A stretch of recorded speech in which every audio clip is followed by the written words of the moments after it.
Good morning, ladies and gentlemen. Welcome to FSMOne ETF Day, understanding the world of ETF in Malaysia. We have invited award-winning fund houses, which include Kenanga, AmInvest, as well as TradePlus by Affin Hwang Management. And we invite them to share their experience with us. To start off the day, we will begin by 3 presentations by one of each of these fund houses. And that is followed by a solid 1 hour panel discussion for all. And we also invite all these people to share their experience with us. We discuss various topics from the beginning of development of ETF and up to strategies on how can all these ETF help you to earn profits as well in an ETF in your portfolio. Before we begin, I have some very important news to share with all of you. The first thing is our lucky draw. In order for you to be eligible for this, you need to have 2 criteria. The first is that you need to join via Zoom. If you are not already in Zoom, our link is in our website. Please go ahead over to our website and you'll be able to find the link there. Our second criteria is that you must stay until the end. Please stay until the end in order for you to be eligible in your share of our 10,000 ringgit prize.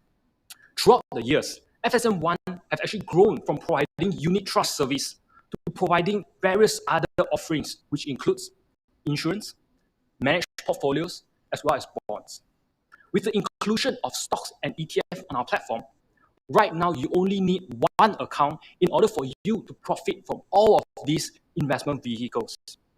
In conjunction with our ETF day, we are giving a 0% commission charge, which begins next Monday, which is 10th of May, up to 4th of June, which is a total of 4 weeks. And of course, this will come with T&C, which applies. And for more information, please talk to our client investment services, and we will do our best to assist you. Before we begin, write down at the below if you have any questions.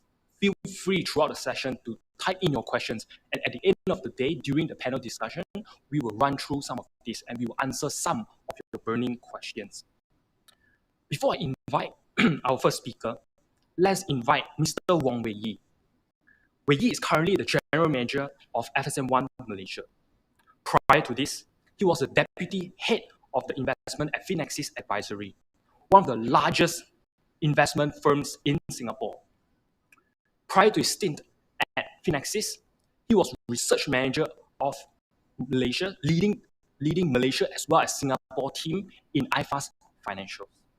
He graduated from Nanyang Business School, and he graduated with first-class honors, and now he is a CFA charter holder. Please give us a warm welcome to Mr. Wong Weiyi.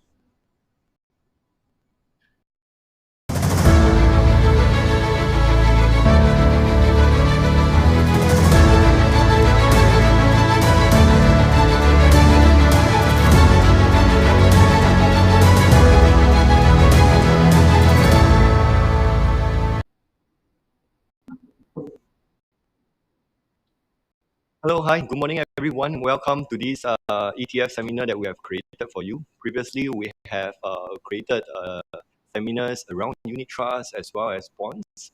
And now we are happy to introduce unit trust ETFs to you. So, FSMOne has been started since 2008, and we have started off with unit trusts at the beginning. And over the years, because we added more products, we have rebranded ourselves as FSMOne.com. And today we find that it is very meaningful for us to create an event to introduce to you on exchange traded fund ETFs, so that after learning more about it, you can actually act on it by going to our platform and purchase for yourself some ETFs. ETF has been gaining a lot in popularity over the past decade. In fact, for the 12 months ended March this year, the inflow into ETF was about $1 trillion US. So over the years, a lot of different ETFs have been created globally, and a lot of investment management companies have also created ETF products for investors. In Malaysia, the ETF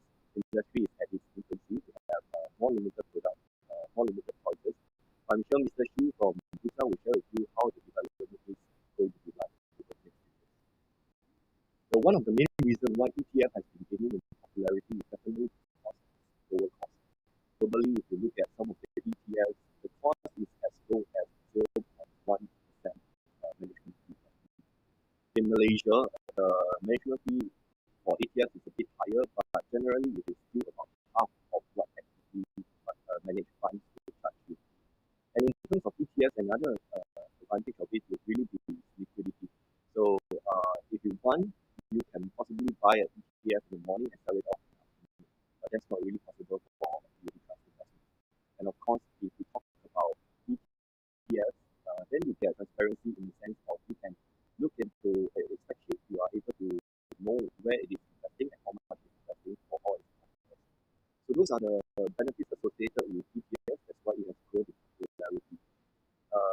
While there are a lot of advantages.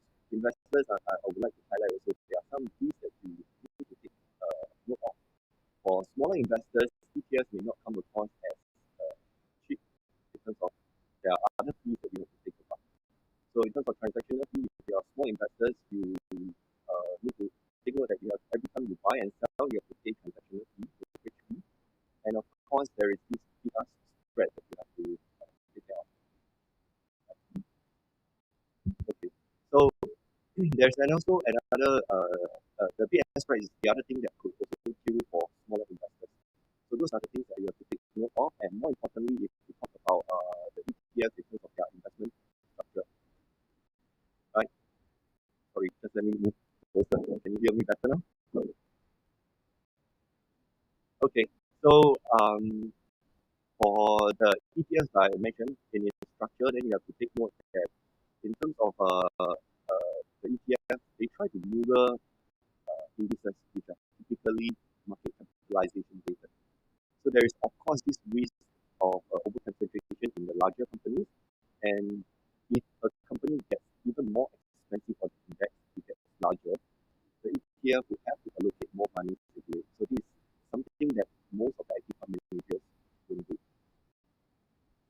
In our managed portfolios, we also use ETFs in Singapore and Hong Kong, so it's not mutually exclusive. For investors, I think the debate on ETFs will go on for a long period of time. It doesn't really matter whether which one is better. We don't have to take a stand on it, in the sense that in our portfolio we can have both of them, right? So for our managed portfolios in Hong Kong as well as Singapore, like I've mentioned earlier on, we do include some of these ETFs. And how do we go about including some of these ETFs? For sectors that we don't get access into via active fund managers, because some of the fund managers don't really manage this sector. For example, in Singapore, we have invested into the semiconductor industry. We also have exposure to Chinese technology via ETF. And there are also areas like certain markets where it's very efficient. For example, Japan, we are always contemplating, should we just replace the active fund manager with an ETF? Because we find it very challenging for us to get an active fund manager who can consistently beat the Nikkei index or the Topix index. So these are the areas we can definitely look at incorporating ETFs into our portfolio. So today, I hope that you have a good session learning more about ETFs, and with that, you can incorporate some of these ETFs into your portfolio. Okay, lastly, I wish you a good day, and in advance, Selamat Hari Raya, and stay safe in this period. Thank you.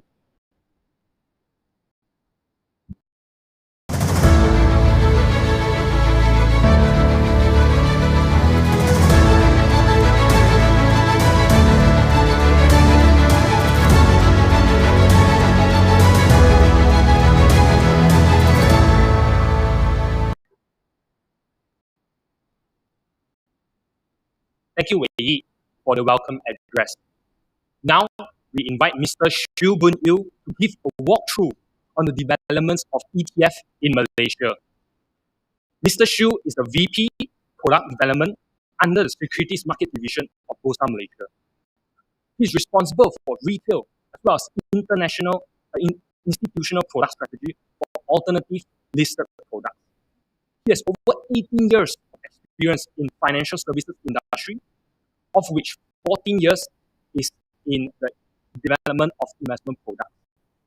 Boon, over to you.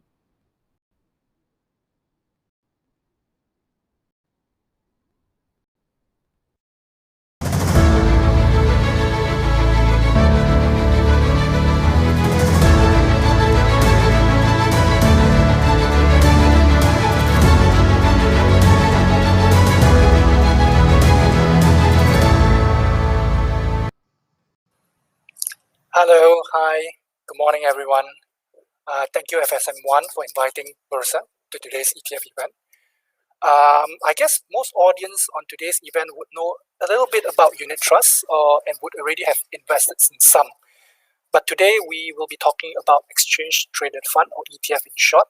And I will cover a bit about ETF landscape here in Malaysia, a bit about where we stand now and how we got here.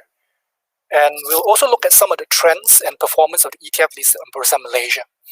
And I will touch on some of the many resources available to investors to learn about ETF. Now, Weiyi has covered the basics and a bit of background about ETF, so I won't touch too much on that. And with that, let me share my slides and we can jump right into it. Just give me a moment.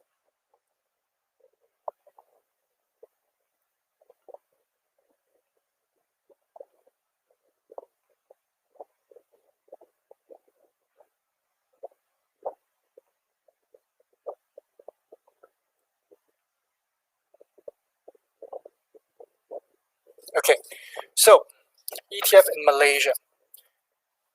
Let's look at by the numbers. We have 5 ETF managers here in Malaysia, 19 ETF in total, and in aggregate, they have 2.21 billion in asset under management, basically the total fund size of all the 19 ETFs. Not very big numbers, honestly, but it could be better. Now, how about returns? Returns about ETF, actually, it's not that bad. If you look at the highest return for 2020, one of the ETF actually generated 142.5% return, and the lowest one actually generated a negative return of 51.9%.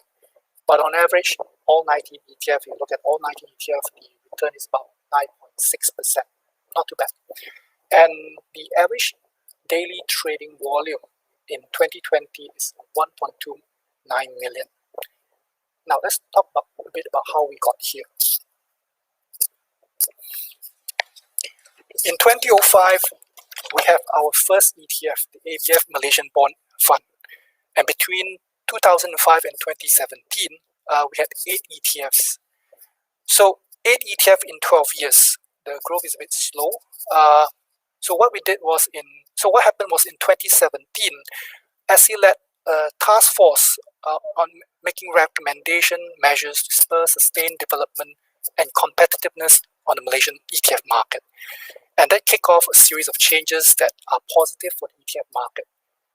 In November 2018, SE revised the ETF guidelines that allow fund managers to launch wide varieties of ETFs. And Bursa also followed with its own set of amendments to promote greater business efficacy and reduce cost of compliance, enhancing investors' protection and transparency, and a lot of other things, and that made a difference. So in 2018 until now, we saw 11 ETF launched. So within a short period of 3 years, there were a lot more ETF launched compared to the first 12 years. On this slide, we will look at the AUM growth. AUM means the asset under management, basically the fund size. And you can see in 2015, the total fund size is only 1.7 billion, and then it grew over to 2.2 billion last year before a slight dip to March this year. It was a gradual growth of 5% annual growth rate, and it's not that great. But if you look at from a perspective of average daily trading value, it paints a slightly different picture. So from 2017, the average daily trading volume was only 433,000 a day, and that is roughly when the SE initiated the recommended changes, and we saw following that the average daily trading volume increased to 1.29 billion. So that is a growth rate about 44% per annum. So there was a steady growth in AUM, and there was definitely an increase in trading activities. Now let's look at 2020, last year. So last year was basically all about gold. As you can see, TradePlus Shariah Gold Tracker made up 45% of the total traded value in 2020, and its AUM grew nearly 60% from 2019. So it reached 76 million in 2020. Now, the reason why we can see that is, as everyone knows, the gold price went up quite a bit last year, and then gold investing was a hot topic for many investors. But gold was not the top performer, right? So now let's look a bit about the performance of the ETF in the market. If you look at the actual performance numbers, these are as of 31st March this year, the latest that I can pull off to prepare this deck. TradePlus NYSE FANG Daily 2x Leverage Tracker actually returned 260%. That's a staggering return of quite a lot in 1 year performance here. And in fact, most of the ETF have actually very good 1 year performance. On the inverse ETF, they have actually a negative return, but this is expected because when the underlying index perform well, they actually provide the inverse return. So they actually go the opposite side. So the negative return is expected. And for the 3-year and 5-year return, they are still very decent numbers, as you can see in this chart. So who are the potential market for ETF? There are over 1.3 million active individual Malaysian CDS account holders. If we look at the breakdown by age group, 52% are 45 years old and below. So in investment, the longer time horizon you have, the better. So this group of investors, 52%, actually are ideal to invest in ETF for building their long-term investment, right? And in fact, over 162,000 were new account opened in 2020 alone. So last year during the pandemic, we saw a huge surge in CDS account being opened. There was a lot of interest from investors, particularly the younger ones. So there was a definitely uptick in a new account opening. And I've already mentioned the 52% are 45 years old and below. But unfortunately, as mentioned earlier by Weiyi, retail investor awareness and participation are still low. So this is something that we would like to improve on. This is something Bursa would like to see, and this will help grow the market. So what have we done? So in Bursa has actually a lot of information on ETF, both on Bursa website and also the ETF issuers. In fact, you can get a lot of this information from public sources as well.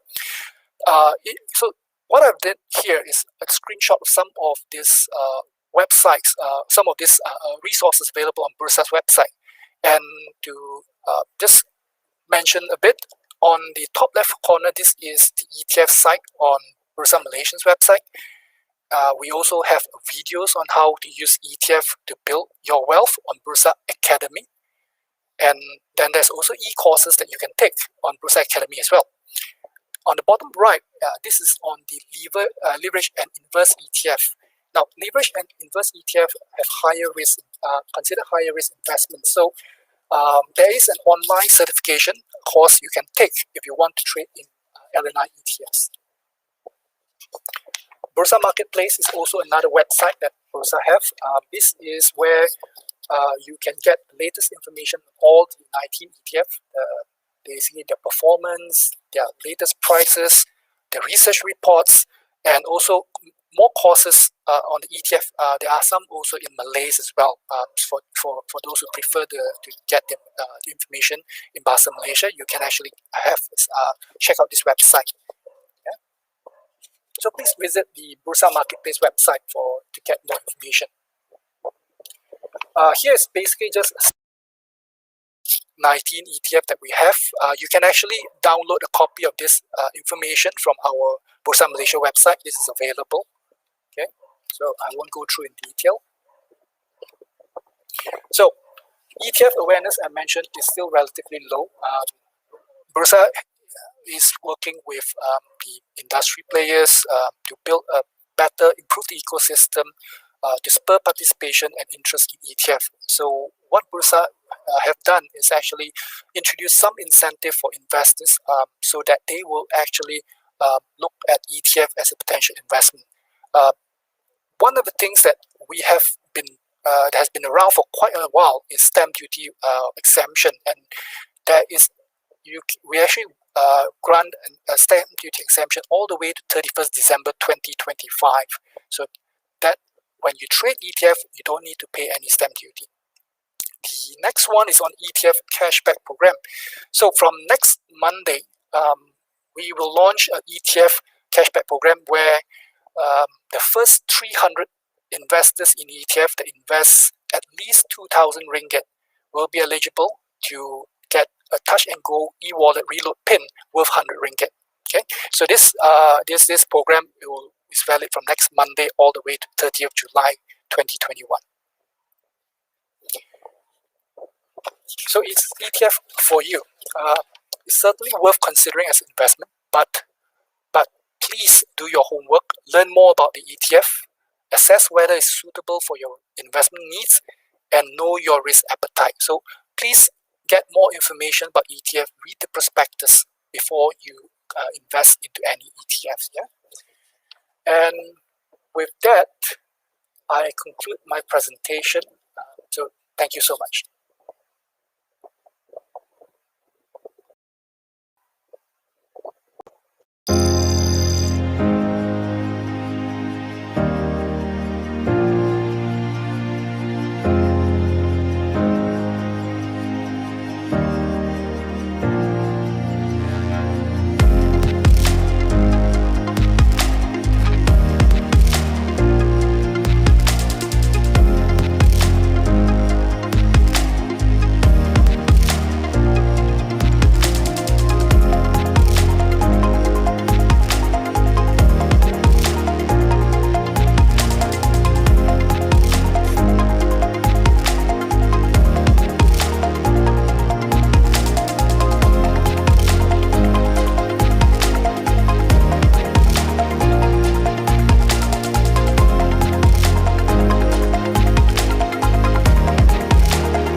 Next, we invite Mrs. Chong Choo.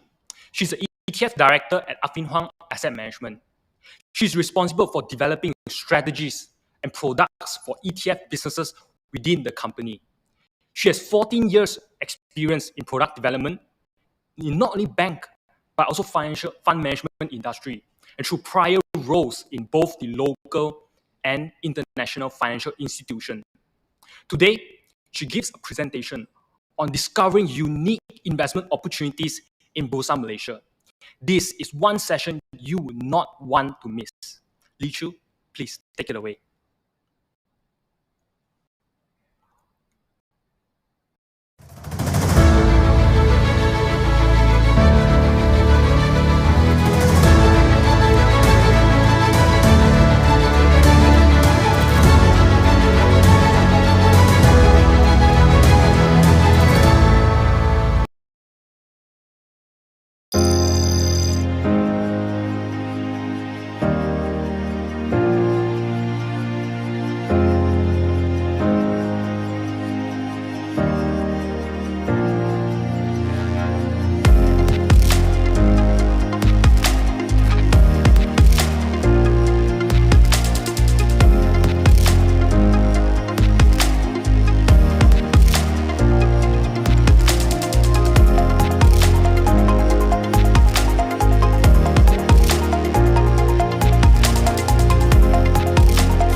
Hi everyone, good morning. I apologize for that short little technical issues. This is the reason why I actually miss doing webinars offline than the other than being able to skip all this technical issue. I guess the other thing is really to be able to hear all of you interact and laugh together, right? Um, because sometimes, when I like to crack some, lame jokes when I'm talking, right? And the funny thing is, when we are doing a webinar, I'm essentially just talking to myself. So nobody is laughing with me. So can I please, can you guys hear me?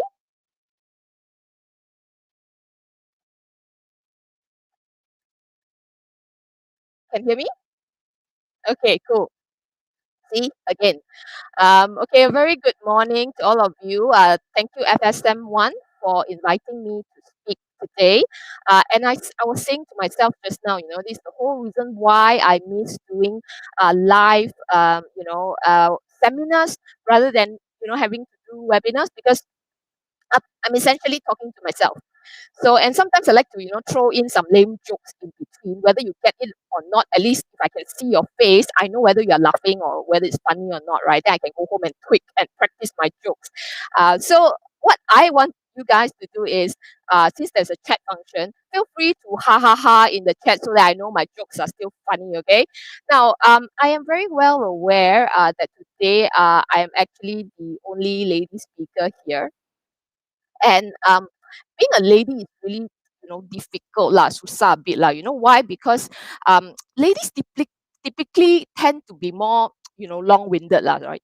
So that's why when I was told that I was given 30 minutes to talk about unique investment opportunities on Bursa Malaysia, the first thing that I did on my part was to be very, very mindful of the number of slides I put in.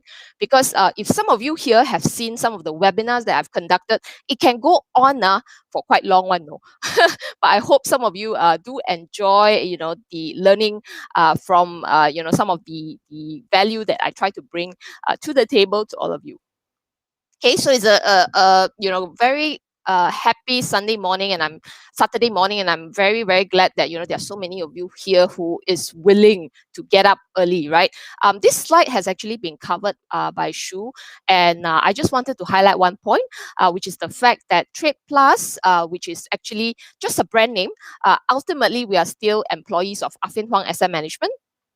The issuer and the manager of the ETFs are still Affin Hwang Asset Management, and it's since 2017, all right? So TradePlus only stepped into the picture in end 2017, and ever since then, we have listed 9 ETFs on Malaysia over the span of 3 to 4 years.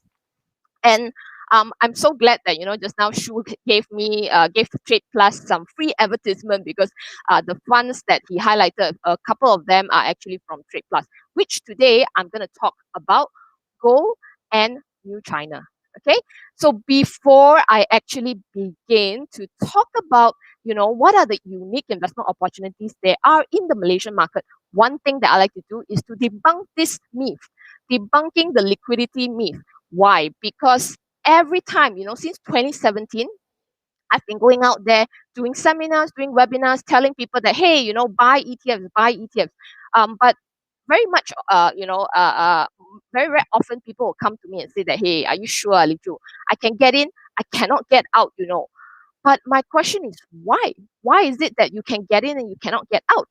So I think what happens is that a lot of investors who are probably stock investors will always use the trading volume as the gauge as to whether a stock is liquid or not. And that's perfectly correct. But it is not right for ETFs.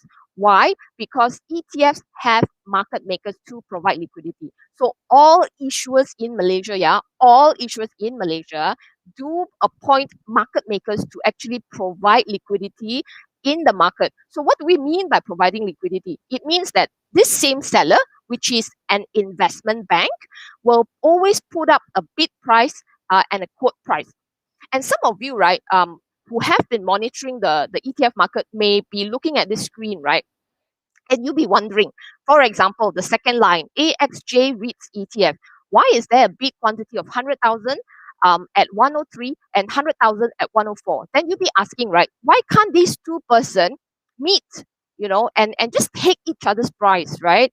Why is that? There's always this queue. These two person can never see eye to eye like that, right? And can never trade. And let me tell you, the reason is because these two quotes are actually put up by market makers, which means there's this one single party, which is the market maker, will buy from you if you're holding this Reits ETF at 103 and will eventually sell to you if you're interested to buy at 104. And then again, some of you will say, ayo, but 100,000 quantity is quite small. But let me tell you that ETFs is the same as unit trust because they are open-ended, which means that as and when there is insufficient inventory in the market, these market makers will come to Affin Hwang to create more units, and then more units can be sold in the market. So this 100,000 is not just the number of units that's currently in circulation and that's currently held by the issuer. In fact, some of our market makers uses algo. So every time this 100,000 is taken up by somebody, it gets replenished. So it is somewhat like a structured warrant where they also have market makers behind. All right. So let's dive into gold. So what are some of the ways to invest in gold? So before I want to talk about how this gold ETF actually works, I want to talk about how you as an investor today can access to gold as an asset class, right? So first thing first, a lot of us here like to hold because you want to see, right? Gold is a tangible product. You want to be able to see that physical metal that you can hold in your hand. But do you ever realize that buying and holding physical gold can come at a very, very expensive spread? So let me just give you an example here, right? The spread can go up to as high as 44%, which means that the minute you buy gold at 328 ringgit, and if you want to sell it, you're only receiving 227. Of course, this is an extreme case, but what I'm trying to do is I'm trying to compare a 1 gram, PAM gold that you can actually get your hands on in the market. Right? Some of you may then say, I can also walk to Pokong. But if you actually calculate the spread of Pokong, the gold that you buy from Pokong, I am pretty sure it's not going to come very cheap. Okay. And the second thing that another way that you can buy gold is some of you like to open a bank account, a gold deposit account with any banks in Malaysia. I think today there are many banks in Malaysia, in fact, if not all, would already have this gold deposits account, and the spreads are not that bad. So that's why I'm going to give you an example of what Maybank quotes on their prices. These are all transparent. You can go to Maybank's website and take a look at it. And the bid-ask spread is around 4%. And it may or may not be physically backed as well. So now, after knowing these two most popular options to buy gold, you probably be thinking, but I also want to hold the gold. Some people like that thing, right? So there is no right or wrong in making this decision because it's entirely up to you. It's up to you in terms of your preference, etc. Right? And the third point is the TradePlus Shariah Gold ETF, which I'm gonna dive in deeper later. And if I take this price that I quote taken from Thursday's trading price, our market makers were quoting 235 and 238. Bear in mind, this is just the market makers quote, but because for the gold ETF, there are sufficient retailers interest. So there are people who has come in to narrow this spread to, I think it was at about 236 and 238. So the spread really depends on how many participants there are, but market makers, on the other hand, are still committed to quoting a decent spread because the minute they are indecent, okay, the minute that they try to do something funny, we as the ETF issuer will then go after these market makers. Okay, so why should you then consider investing in gold? I can actually do a lot of slides, right, to kind of like confuse you, right? And just prove to you the fact that, you should start investing in gold. But I don't want to do that because, the minute I do that, right, I can talk for 2 hours. I'm sure, none of you want to hear me for 2 hours because I think, otherwise, if it's prolonged, I'm afraid that you think that, I'm your mother trying to nag at you to buy gold, all right? So that's not the whole purpose of that. So why investing in gold? So there are basically 3 reasons why we think one should invest in gold. First of all, it's diversification. Second of all, it's safe haven asset. And third of all, is a source of long-term return. So why is it important for diversification? So today we all know that diversification is all about us trying to mix things of different risk of different movement into one basket. So if let's say, right, if all these asset classes are your fruits, okay, you don't want to put all apples in one basket, right? You want to be putting in apples, oranges, whatever lah, that is lah, some sour, some sweet, some whatever lah. Okay, so when you do that, then you do that's what we call diversification. So gold typically historically has been proven to be able to diversify itself because of its low correlation with the other asset classes, which means that when the equity markets goes up, right, gold tend to move in the opposite direction, which is go down. So when there is huge systemic risk in the market where there's lots of uncertainty concerns in the market, what happens is that this equities market tend, or risk asset will tend to go down, okay, in terms of return, and gold tend to move in the opposite direction. But what is interesting here is that there was a report from World Gold Council that has actually a chart, right, that shows that even though the S&P 500 market could be on an uptrend, and especially if it is like a super bull where it moves, I think, close to 3 standard deviation away, gold moves in the same direction of the risk asset. And that's why, in the past few years, even though it's a bull market, we have seen gold price climbing up at the same time.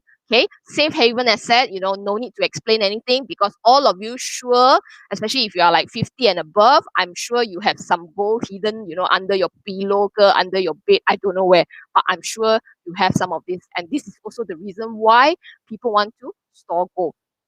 I'm not sure, right, to be honest, whether Bitcoin will now replace this because, in the event of war, right, those old people like to say, my grandmother like to say, keep some gold so that in case you need to run away from the country, you have all this gold that you can pay to whoever to, I don't know, bribe them or pay them so you can leave the country, something along that line. But with Bitcoin, I'm not too sure because people say that Bitcoin is the new gold, right? So we'll wait to see, okay? And source of long-term return. So this chart I want to show you is the fact that gold prices, despite it, being a diversifying component, it can also deliver you returns as good as some equities market, or sometimes close to it. If you look at the 10-year average return for gold, it has been at 4.1% versus the S&P, or rather the MSCI US at 14.7%. And of course, in the recent years, in the past 5 years, gold has done about 12.6%, whereas the MSCI US is up 16.4%. So not too bad a difference, in terms of return. So now let's talk about what is the TradePlus Shariah Gold Tracker. So one thing good about the TradePlus Shariah Gold Tracker, as the name suggests, it is Shariah-compliant. Why is it Shariah-compliant? How did we make it Shariah-compliant? The reason why it is Shariah-compliant is because it invests in physical gold bars, okay? So it's not just buying into gold futures, it's not just buying into a derivative of gold. In fact, we invest in real physical gold bars, a tangible product that we can actually see. Of course, we cannot touch, right? We can only see in the vault when we visit it. So this particular gold ETF actually invests into physical gold bars that are purchased from LBMA approved refineries. So LBMA is the international standard, the London Bullion Market Association. So these guys actually deem that the gold is like top-notch quality kind of thing, right? So that's why we purchase them only from LBMA approved refineries. And then these gold bars do not belong to Affin Hwang Asset Management. So don't worry that our fund managers will take all these gold bars that belongs to you and run away, to another country or to whoever, because you know that this is a fund structure. There is always a trustee and custodian in place. Right? So the custodian, which is Standard Chartered Bank Singapore, will be the ones custodizing the gold bars. So, so for those of you who are familiar with the fund concept, you know that some, money in the funds that we raise have to be deducted for annual management fee, annual trustee fee, etc. So as a result of it, we are not able to hold 100% in physical gold. So at this juncture, we in our prospectus, we do say that it is a minimum of 95% of the NAV will be held in physical gold, which also means there would be some tracking error to expect from it. But if you ask me, this is a hassle-free gold ownership because you can own lots and lots of gold without having to worry where to store it, how to insure it, etc., etc. And the fact that it's Sharia compliant, there is also another feature that's very interesting, is the fact that you have the option to redeem physical gold. Okay, because we hold physical gold, we are able to pass on this physical gold to you if you are interested to redeem it. However, I need to put caveat here, right? Because the option to redeem in physical gold is not to give you like 1 gram of gold, because what we do is we actually buy kilo bars, so 1 kilo per bar. And as a result of that, you need to accumulate 500,000 units, which is roughly equivalent to about 5 kg of gold. 5 kg of gold is not very big, yeah, because it's just the size of an iPhone, and you can take, but you have to pick it up from our Singapore vault. Okay, put these 5 bars in your handbag, whatever, and you can walk out, right? A free man. But be careful, like, if your handbag gonna snatch, then I think bye-bye already lah, huh? But this is just an option. So far, we have not seen any investors trying to redeem physical gold.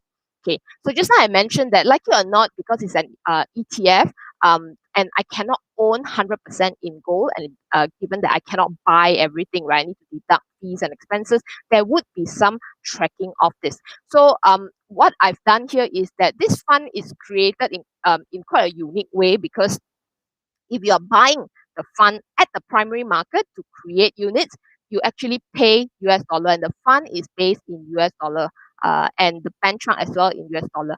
And I've also put down the gold ETF MK equity, which is the gold ETF that is traded and listed on Bursa. So you can see that there is some slight difference in terms of return.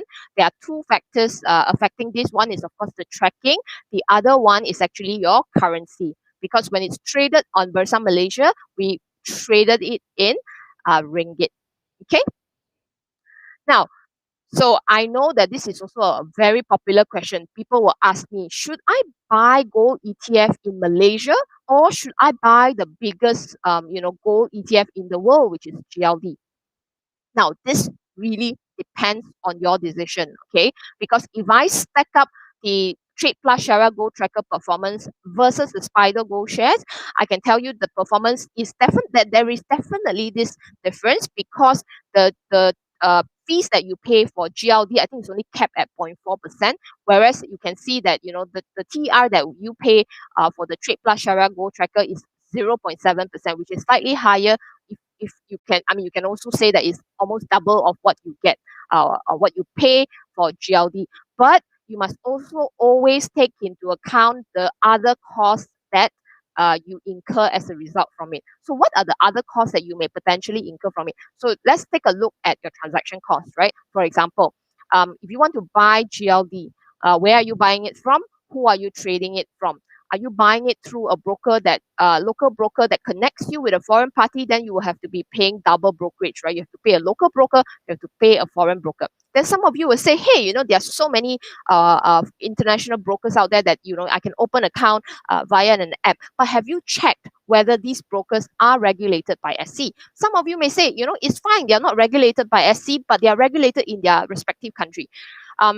I don't know if you all know the earlier Luno saga, when before they actually have presence in Malaysia, they or rather licensed by SC, they were also actively selling to the Malaysian market. And what happened was there was one point in time, their primary bank was actually told not to disperse payment to the retail investors here. Of course, eventually they still paid, but it took them a while. So there is this danger or risk whenever it comes to trading with a broker that is not regulated in Malaysia. So other than that, right, I want to also bring your attention to what is the currency spread that you'll be paying if you trade the GLD. So like it or not, when you buy GLD is in US dollar and you hold ringgit, right? Unless of course you hold US dollar already.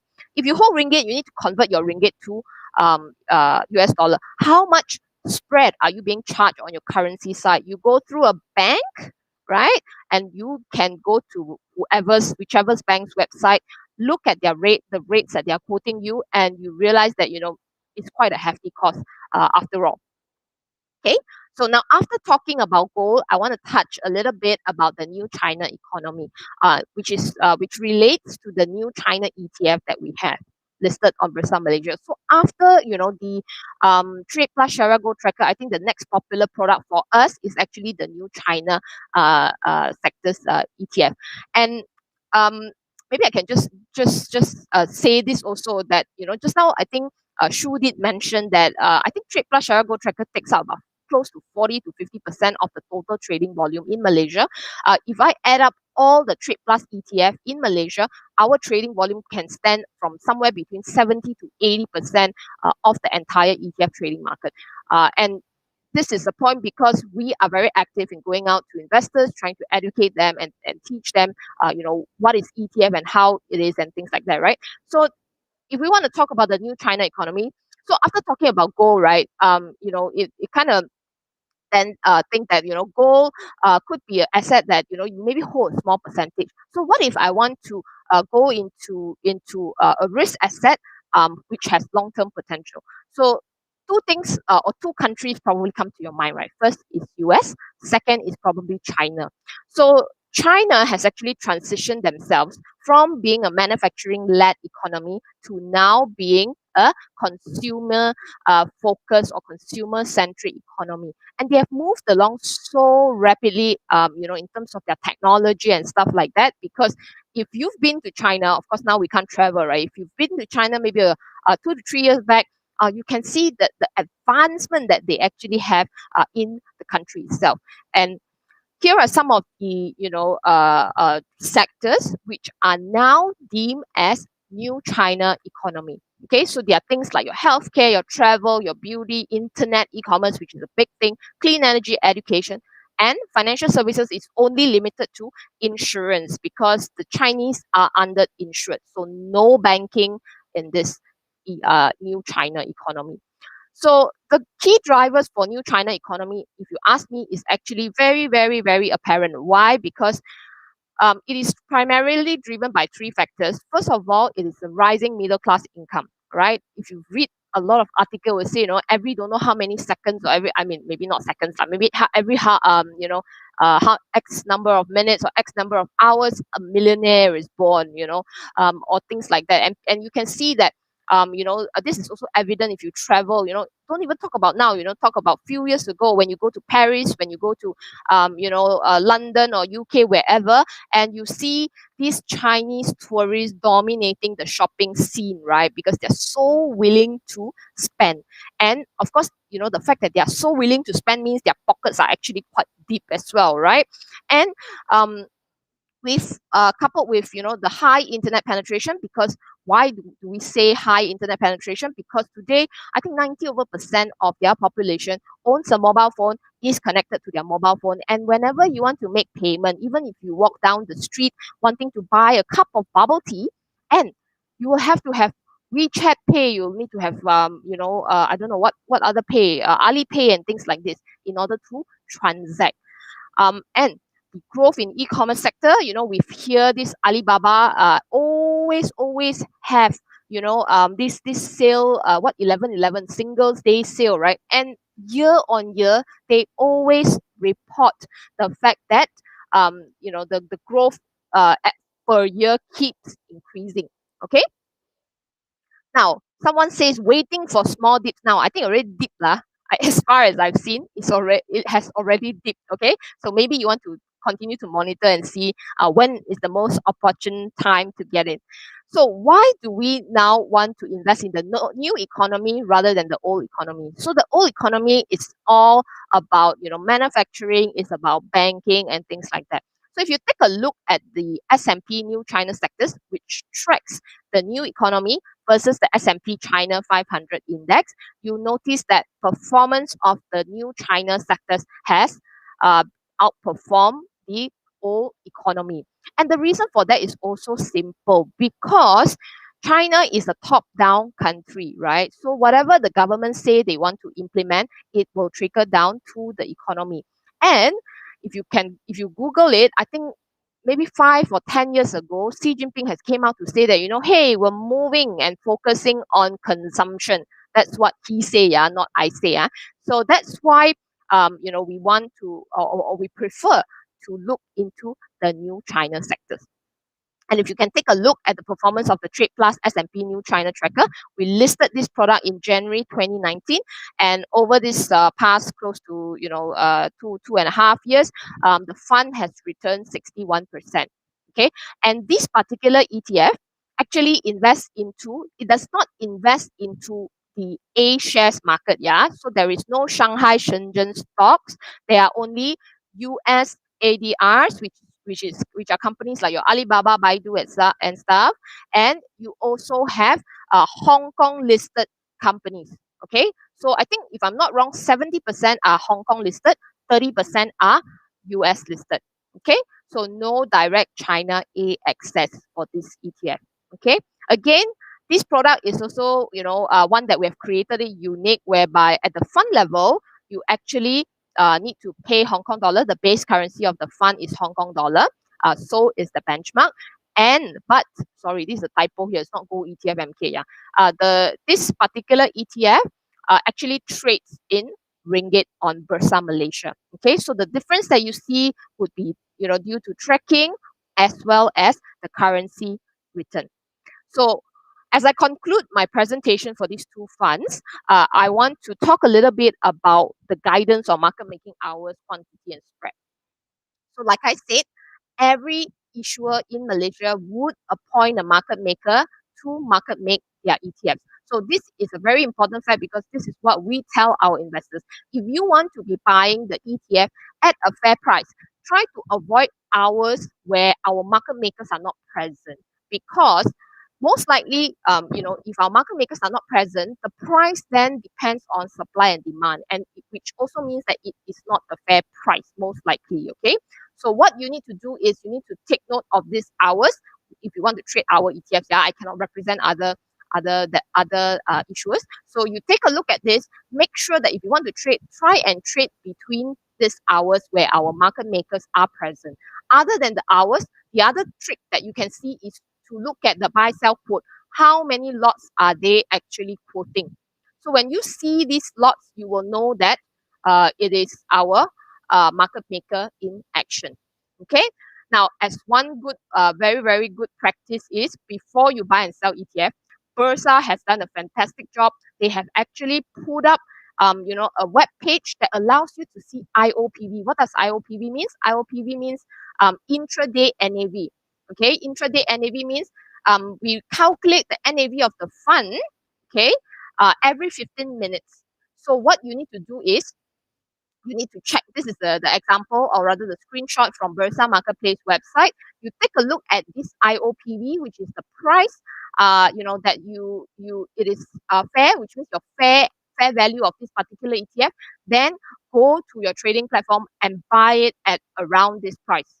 Okay, so this is another trick as to how you know whether you are buying it at a fair value or not. So be a smart investor, make informed decision. So I think, just nice, 5 minutes before my time is up, I'm done with my presentation. So as you can see, you can contact us via different method. We have tons of information on our website as well as our social media platform. So with that, thank you very much. Back to you guys, FSMOne.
Welcome back, ladies and gentlemen.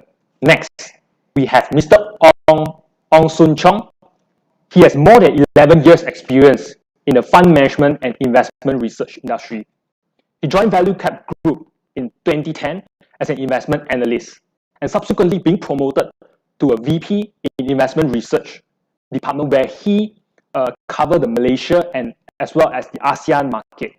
He was then designated as the senior VP and portfolio manager and managing funds ranging from ETF, discretionary institutional fund with a total of 1.8 billion AUM market in size. Prior to VCap, he worked as an investment bank for 6 years and gaining exposure on investment banking knowledge, which includes treasury, fixed income, and more. His other experience include advisory in the Big Four accounting firms. Soon Chong holds a Bachelor of Accounts from Multimedia University, fellow member of ACCA, as well as the Malaysian Institute of Accountant. Today, he'll be sharing with us investing in Shariah-compliant ETFs in Malaysia. Soon Chong, I pass the floor to you.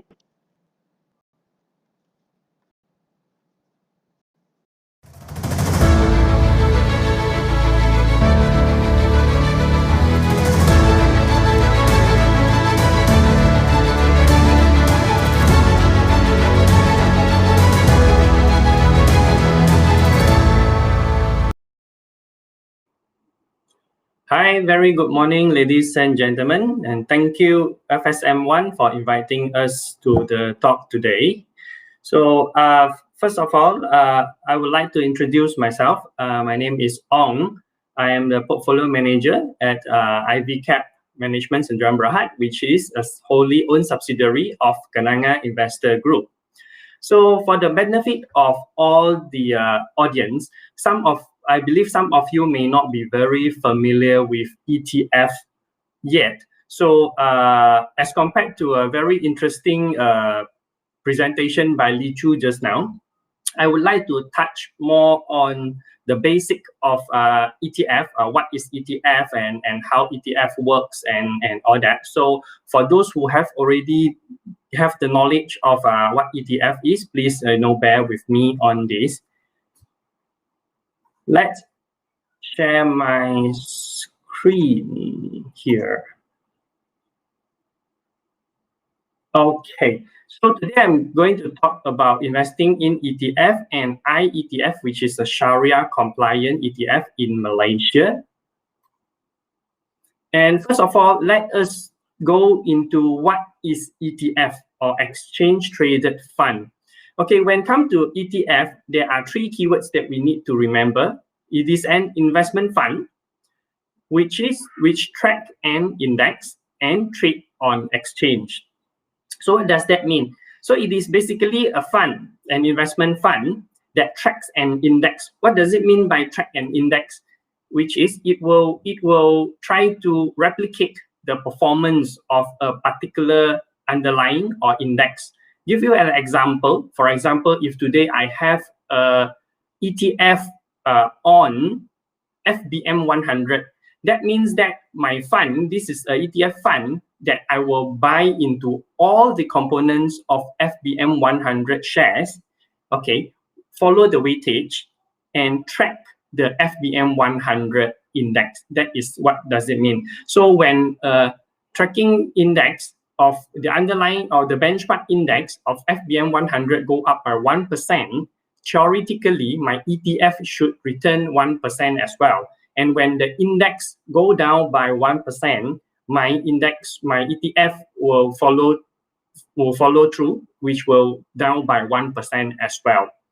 And this fund or this ETF, it will be traded on an exchange. So this is what an ETF means. So ETF, if I have a basket of stocks, a portfolio of stocks that consists of a portfolio consists of a lot of stocks inside there. So it will be very similar to unit trust fund. A lot of people ask, may have a little bit confused of the difference between ETF and unit trust fund, since it's both also is a basket of stocks inside. So let us look at the ETF today. ETF actually, if you ask me, it is a hybrid of between unit trust fund and also shares. So from what you can see here in the slide is that it share the common characteristic of unit trust as well as the shares. So it is same as a unit trust fund where it is one portfolio. It charge management fee. You can create and redeem the unit. Go to the issuer to create and redeem the unit like unit trust. And at the same time, you have the beauty of the shares, which you can freely trade on the Bursa exchange. And you can trade through any broker. And also they have an intraday trading. For unit trust, you can only buy once a day, which is the end of day and NAV price. While ETF, you can trade freely in the market throughout the whole day. And the settlement is same as any other shares that is trading in the market, which is T+2. And what types of ETF can we have here? Basically, ETF, it tracks an index, and the index, or what do we call is the underlying. It can be any underlying that as long as the ETF fund's objective is to track that particular asset class or the particular index, then it will be good. So in general, there are these few types of ETF. The first one is equity, which is the most common one. We can see that currently in the Bursa Malaysia, we have equity ETF that tracks Shariah-compliant stocks in Malaysia. We have equity ETF that tracks FBM KLCI. We have equity ETF that track China, US, and so on. The list goes on. So this is the ETF for equity. And the second one will be fixed income. Or Sukuk. Of course, currently in Malaysia we don't have an ETF for Sukuk, but we do have for fixed income, meaning which the ETF will track the fixed income, the performance of the fixed income. Will be as good as you are buying into the asset class. And the third one is alternative assets, which includes commodity like gold. Okay, and we have also this inverse and leverage, which is slightly complicated, meaning which inverse simply means that if I have an inverse ETF on say FBM KLCI, that means that when FBM KLCI goes up, my ETF will go down. So this is a form of hedging. And also leverage. When we talk about leverage, meaning which, say if I have a leverage ETF on FBM KLCI, it will simply means that when the index go up by 1%, I may gain 2% or 3%, 2 or 3 times. It depends on the features of the ETF. Last but not least, which is actively managed ETF. This one we don't have in Malaysia. I think we have one in Malaysia. So this actively managed ETF is something quite new, which is kind of a hybrid between the active fund and the passive fund. Currently, it is still new because most of the ETF are passively tracking an index. While this active managed fund, they have a component of discretion of the fund manager to trade in and out of the constituents to get a better return. So let's talk slightly more about what is the difference between unit trust fund and ETF, because I'm quite sure that for the participant from FSMOne, you will be more familiar with unit trust fund. So let's do a comparison here. For unit trust, you buy from unit trust agent. But for ETF, you just buy and sell through any broker. It can be Kenanga, Rakuten, or any other broker out there. It will be just like, you buying the shares. And the price is for you ETF is unknown until end of the day. If today I walk to an agent and I tell the agent that, look, I want to buy 1,000 unit of ABC ETF, and end of the day only I will know how much I need to pay because of the end of day and NAV calculation. While for ETF, when you trade on that ETF itself, and you will know what is the price intraday, because there is an exchange. So you will, when you buy and sell that moment itself, you will know how much your cost is. And you can control, I look at the price now, okay, I'm happy with this price, I buy, rather than unit trust, you just take a bet. And this investment amount is upfront for ETF, meaning which you will need to pay them first, then they will do the creation. While for ETF is T+2 standard settlement deadline for timeline for Bursa. And also one very, very important difference is that most of the unit trust fund, it charge sales charges can be up to 6%, meaning which when you enter into a unit trust, you already paid 6% fee. You already quote unquote lose 6% already, right? While on ETF, you don't pay any sales charge. It is just a normal brokerage fee, depends on which broker you deal with. Currently, we have more and more stockbroker that they offer very, very competitive rates. So and from just now, Bursa has mentioned that stamp duty has always been waived to promote ETF. So it will be very low entry cost for you to buy ETF as compared to unit trust fund. So another area that we want to look at is the management fee. So as we all know that unit trust fund do charge management fee of 1% to 1.8%. While ETF, because of the structure, because of the nature of it is passive fund, it doesn't require a lot of active interaction of the fund managers, and therefore the fee will be much lower. It will be generally lower than 1%. Sorry, 1% is actually high for an ETF. Generally, you are looking at 0.4% to 0.6% kind of a range. Last but not least, unit trust, the dividend generally pay you in unit form, that can be reinvested, while ETF is just like any stocks. When they pay dividend, they will pay you in cash. So this is generally what are the difference between unit trust fund and ETF. So just share a little bit on what is the benefit of buying ETF.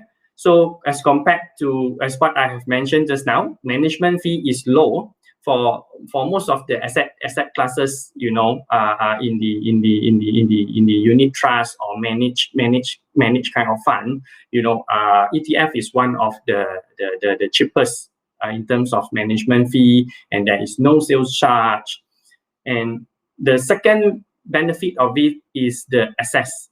The access is pretty simple. Now you can have exposure into Malaysia stocks, or any sectorial stocks, or even gold, or even any other asset class, like fixed income or anything, easily, you just need to go to our Bursa, and just buy from there, and you can buy in a smaller quantity, as small as 100 shares, or unit that you want to. So it is very easy access and easy and convenient for everyone, and it is very transparent. Why I say it is transparent is because when you buy into a unit trust fund, basically you are just betting on the capability of the fund manager. You don't know what actually they buy and they sell, and what is in your own portfolio.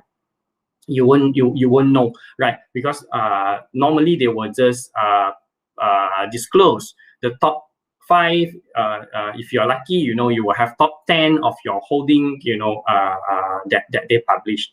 But when you buy into And ETF, what you can see is you can see the whole constituents, what exactly you have in the basket. So this is the beauty of it, is the transparency. And last but not least is liquidity. So liquidity, I believe that you all know that some of you all may aware that ETF, we always say that ETF very low liquidity. But how true it is? Of course, yes, when you look at the volume, it's not that high. But when you really want to do it, like what the style Choo have shared, that we can always have this market maker to help to give the bid and offer on the both sides. And also, when you are big enough, or for an investor that have a bigger amount, you can go straight to the issuer or participating dealer, to do a creation or redemption.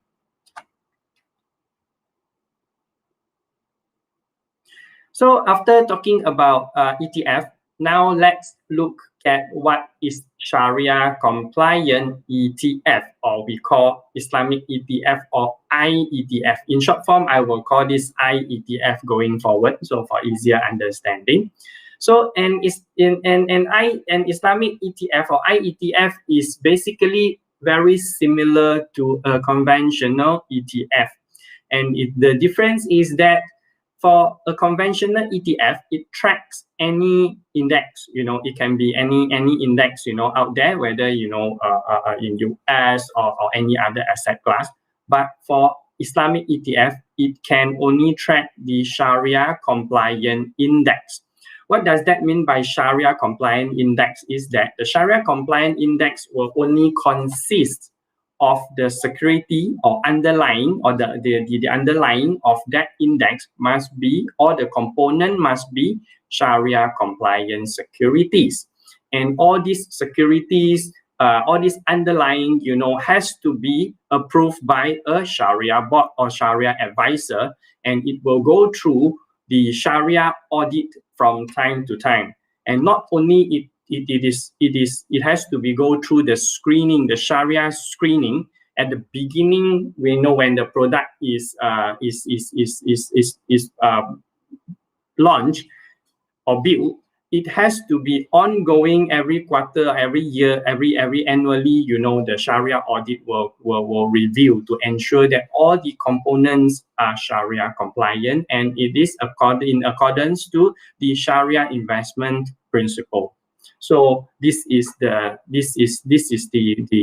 what we mean by Sharia compliant ETF, and Malaysia is one of the main Sharia compliant or i-ETF issuer in the world.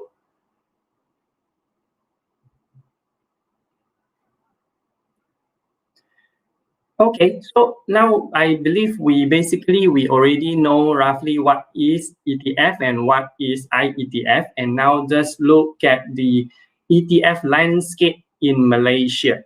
Okay, just now speaker before me already mentioned that we have 19 ETF listed in Bursa, Malaysia. So now we dissect into what are these 19 ETF that we have or available in Malaysia. Out of these 19 ETF listed in Bursa, 14 is conventional, 5 is Sharia compliant, and out of these 14 conventional ETFs, 7 are equity, okay, which cover Malaysian, ASEAN, and so on. Okay, and we have 1 fixed income, and we have leverage and inverse ETF. We have 6 here. Okay, and Kenanga KLCI daily 2 times leverage ETF is what I have just now mentioned.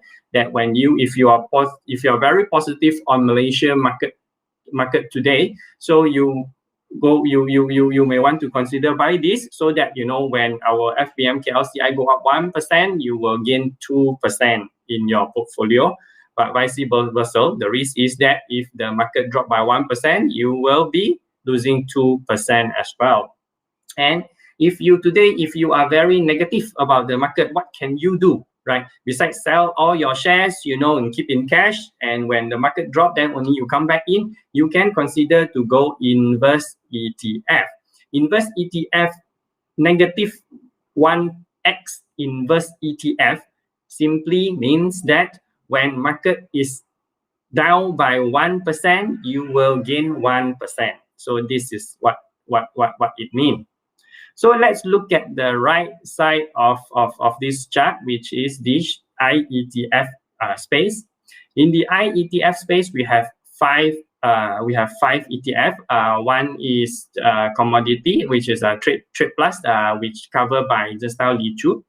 And we have another 4 Shariah equity ETF, which is the My ETF series of these 4 ETF. I will go into more detail of each of it later.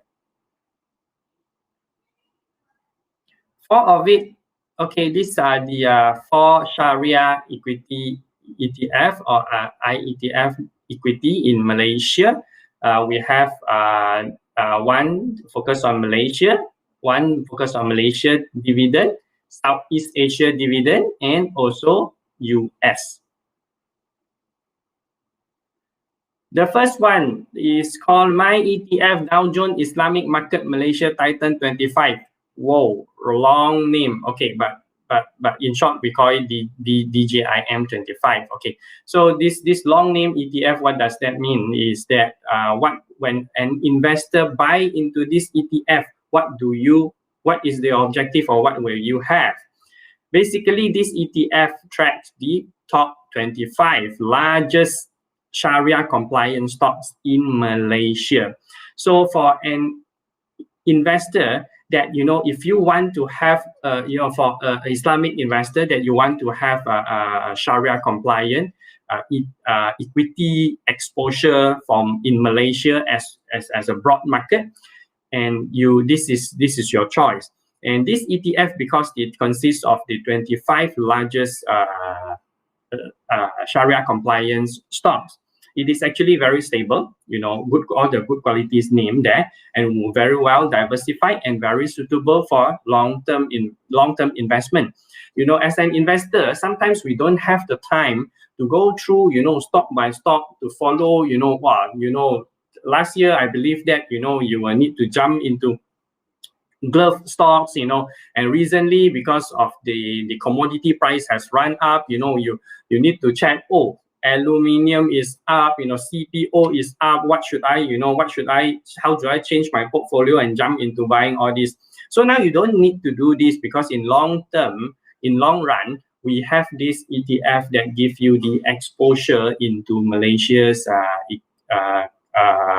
Sharia compliance as a broad market exposure.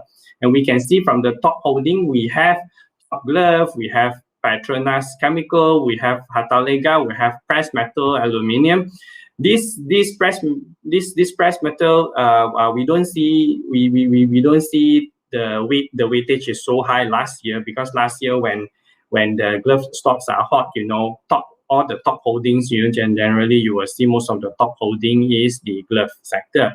So the index itself will do rebalancing to help you to put in whatever that is performing well. So you can buy this, for an investor, long-term investor, which if you don't want to put in a lot of effort into, jump into stock by stock to follow it, you can just buy into this ETF and let's have the exposure and the gain in long run for the equity market. And from the left chart, from the right chart, right side of my slides, you can see the sector allocation. You can see that it is very well diversified. Healthcare 27%, you have plantation 14%, you have telco 14%, consumer product and so on. So for the top holding, you can see you have all the good quality names, Top Glove, IHH, Nestle, DG, KLK, and all that. So this is a good product for the long-term investor. And our 1-year return is about 18%. So the second one is Malaysia, MSCI, My ETF MSCI Malaysia Islamic Dividend ETF. So as the name suggests, this is a dividend focused ETF. So when an investor buy into this ETF, what basically they own is that, or they exposed to, is the stocks that is Shariah-compliant stocks in Malaysia that is persistent and pay above average dividend. Please bear in mind that the key word here is persistent and above average. Is not the highest dividend.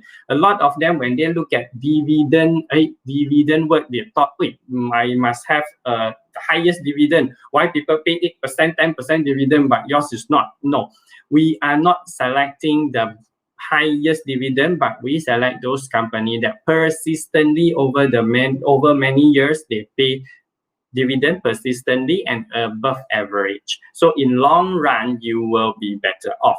And as we all know that now we are in a low interest rate era or environment. In generally, if you look at the past history, when we go into low interest rate environment, high dividend yield or good dividend company tends to outperform. So this is the thesis, or this is the value proposition that we have here, that if you want to have good dividend exposure, you don't need to do your homework to go into one by one all the companies to check their dividend history or whatever, but this will be a good product for you.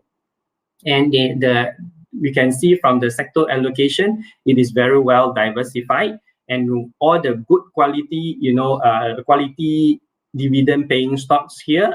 We have Top Love, Maxis, Tenaga, Petronas Gas, Lotte Chemical, Nestle, you name it, you have it. Let's share the third ETF that we have here, which is the MSCI, my ETF, MSCI Southeast Asia Islamic Dividend ETF. So the name itself already tells you that this is a dividend ETF, and the exposure is Southeast Asia. So it is similar to just now the MMID, which is a Malaysia focus. This is just ASEAN focus. It covers 5 ASEAN country, which is Malaysia, Singapore, Philippines, Indonesia, and Thailand.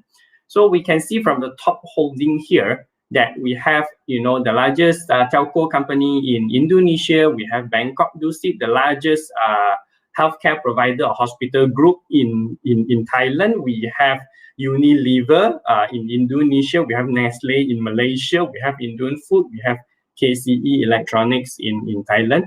It is very well diversified and also good quality dividend name across the ASEAN.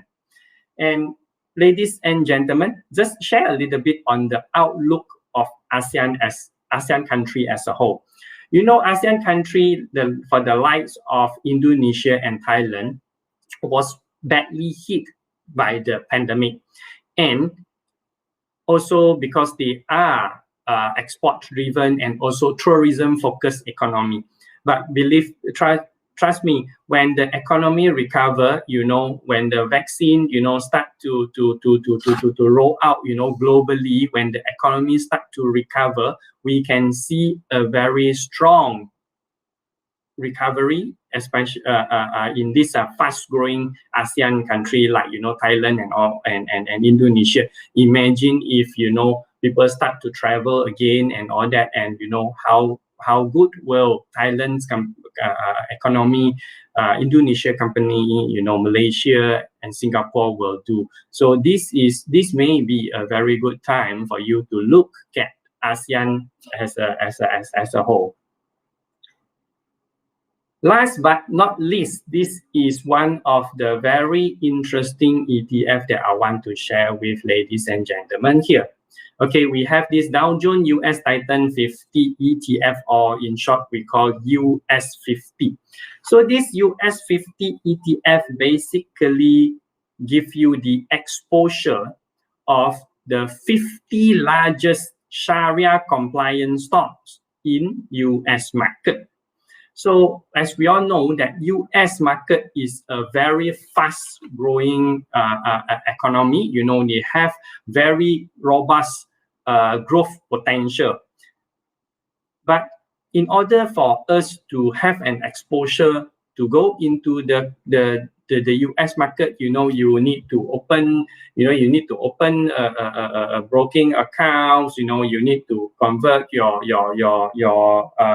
ringgit into USD and so on, in order, and you need to do a lot of homework, whether Apple is good or whether, what is the new rising star, in the US listed space. Recently what is hot, that you want to put in, and as we all know that, it is not so easy to do all this homework, and the access itself is a little bit difficult. So therefore we have this US 50 ETF. And one thing that I would highlight to you all, that is this ETF is very different from the rest of the ETF listed in Malaysia. Why? It is because the base currency is in US dollar, meaning which when you trade, when you buy and sell, when you go to your broker's website or whatever, when you buy, and the unit price listed are all in USD. But you don't need to do extra. You just need to buy as per normal, and the broker will help you to do the conversion by itself. So you don't need to go through the hassle of you need to do the conversion on your own self and all that. So this is a very easy access and localized access to the US market for USD exposure.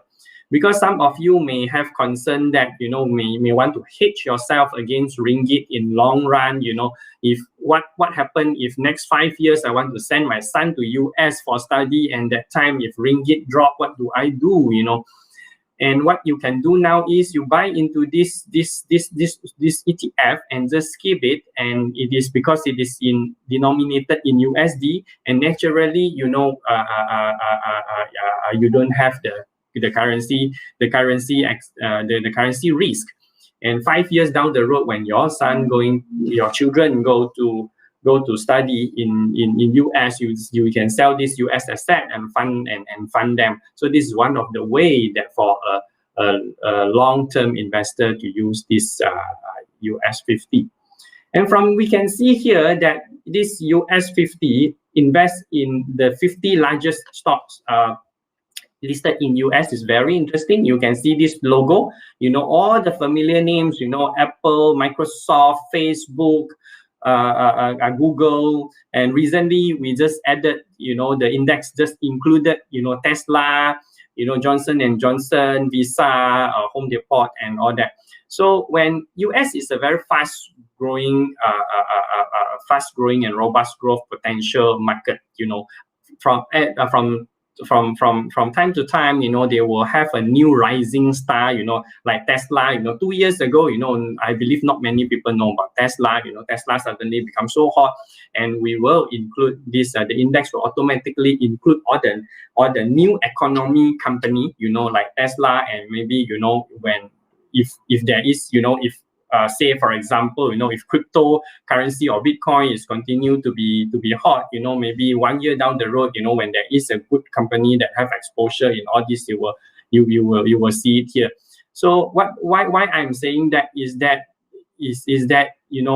for investor, you don't need to jump into doing the homework, of what is the new thing that got great potential in US, because the index itself will help you to do screening of what is the good quality ones. When the market cap is grow big in US, it will automatically be included into the ETF. So in long run, we all know that US, have great potential, and this is something that I want to share with you guys. Last but not least, okay, after talking so much, how the most important question I want to ask. So if I'm interested, how do I invest in ETF? It's very simple. It's very, very easy for all the retail investor. You just need to open a CDS account with any stock broker, and you can start to trade. It's as easy as that. So you don't need to have extra anything. Now a lot of broker, you can even do online account opening, so it will be even easier. And that's come to the end of my presentation. During the panel session later, if you have any question, do post your question there, and I will be more than happy to share with you guys. So thank you very much, everyone, and please stay safe. Over to you.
Hello, ladies and gentlemen.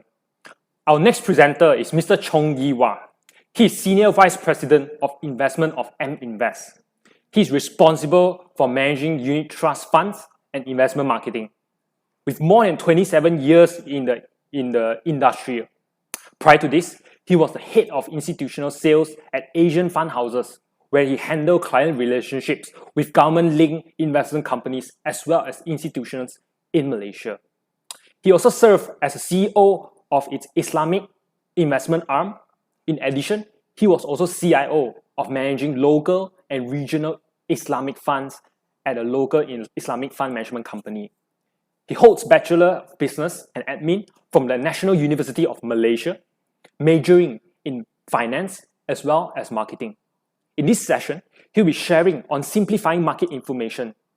Yi-Wah, I pass the stage to you.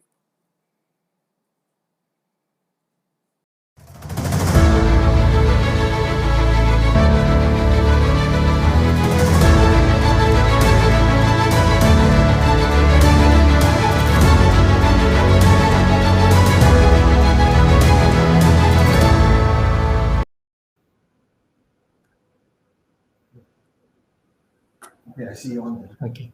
Hi, thanks a lot, Sean, for the introduction. Hi, good morning, everyone. Thank you so much for taking time off from your Saturday morning to listen in to this fantastic webinar organized by FSMOne. Yeah. For my session today, what I want to do is I want to share my experience on how do you digest information that we get every day in today's digital world, and how to make use of this information for us to have a sense where market is going to head, be it for equity or for the fixed income side, right? So what I propose is that we really need to simplify and categorize the information that we read and how it's going to affect the three categories. In this case, how it affects profits of the companies listed on the Bursa, how it affects the bond yields, right?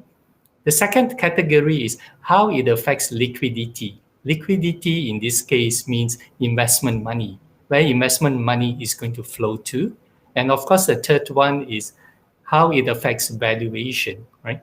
So we need to understand the interaction between all these three categories because it's very complex.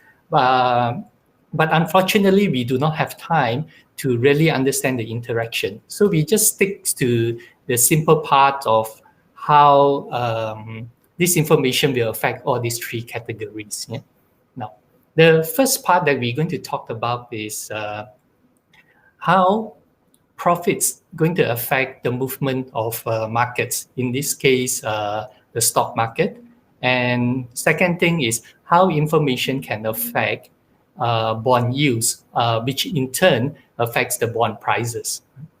Okay. Now, if you look at this chart here, the black line is basically the KLCI index, which everyone is familiar with. And the red line is the profits of the companies listed or constituents of the KLCI index. Right? Now, what I'm trying to show you is that profits is very important because when profit goes up, you see the stock market goes up, right? And when profit comes down, the market comes down, right? And you see the same pattern repeating by itself. And this year, we expect profits to go up by a lot, mostly because last year was a very bad year due to COVID. Okay, and this same trend, you see it all over the world. If you look at the chart on your top left, right, you see the Dow Jones. Right? When profit goes up, the Dow Jones goes up. When profit comes down, Dow Jones comes down. Right? You see it for Asia Pacific ex-Japan. You see it for the Hang Seng Index, and you see it for the Japan Nikkei. Okay. Now, so what we will need to do is we're going to make things very simple, right? We're going to look through what are some of the macro factors that could affect the profitability of companies as well as bond yields. Right? This slide over here is something that I took from the internet just to get a sense of what are the key factors that could affect the short-term economic growth. Right? The 6 factors listed here, of course, is the interest rates set by the central bank, right? Fiscal policy, commodity prices. Commodity prices is very important to Malaysia because Malaysia is a major exporter of commodity.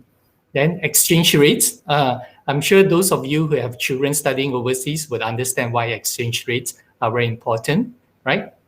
Trading conditions, as well as business and households' confidence. Right? Now, the first 2 factors, interest rates as well as fiscal policy, I'm sure you have read news about what are the weapons that the government has in terms of trying to boost the economy. One is called monetary policy. The second one is fiscal policy. So we start off with monetary policy, right? Now, if you look at the chart on your right-hand side, this is something called an overnight policy rate. Overnight policy rate is the rate that Bank Negara determines what banks can lend to each other over one night. Those are the extra money that goes into the bank at night. Right? Now, this rate is very important because it sets the direction of where interest rates is going to go in Malaysia. Now, if you look at this chart, it's over the last 20 years, the high was about 3.5%, right?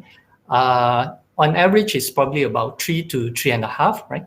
Currently, if you look over here, it's about 1.75%. It's really all-time low in Malaysia. Okay. Now, when OPR is all-time low at 1.75%, basically what it means is that the lending rate in Malaysia is also at an all-time low. Okay. When lending rate is all-time low, basically the interest charges that companies have to pay is much lower. The housing repayment that we have to pay is also much lower. Now, this is very positive because when we pay or companies pay lower interest rates, the profits goes up. Okay. Now, the second thing is bond yields, right? If you look at, this is the bond yields of the Malaysia as well as the US 10-year government bond, right? And if you look at the fine line on your right-hand side, that's the start of 2021, right? And you see from the start of 2021, you see that bond yields have actually started to go up, right? Part of the reason is because a lot of people expect that US recovery is coming, and because of that, interest rates is going to go up. But we believe as a house that thoughts is probably a premature because although recovery is coming, but the recovery is unlikely to be as strong as what the market is saying. Okay. Now, but this is a good thing because it basically means that when you buy into bonds today, the return that you get from the bonds is actually higher. Now, the second macro factor that we talked about will be fiscal stimulus. If you look at this chart here, this chart basically shows you what our government has actually announced in order to push the economy following COVID last year, right? The government has actually announced a total budget of about 322 billion, right, or 24% of the 2020 GDP in order to help push the economy. Okay, this is very important.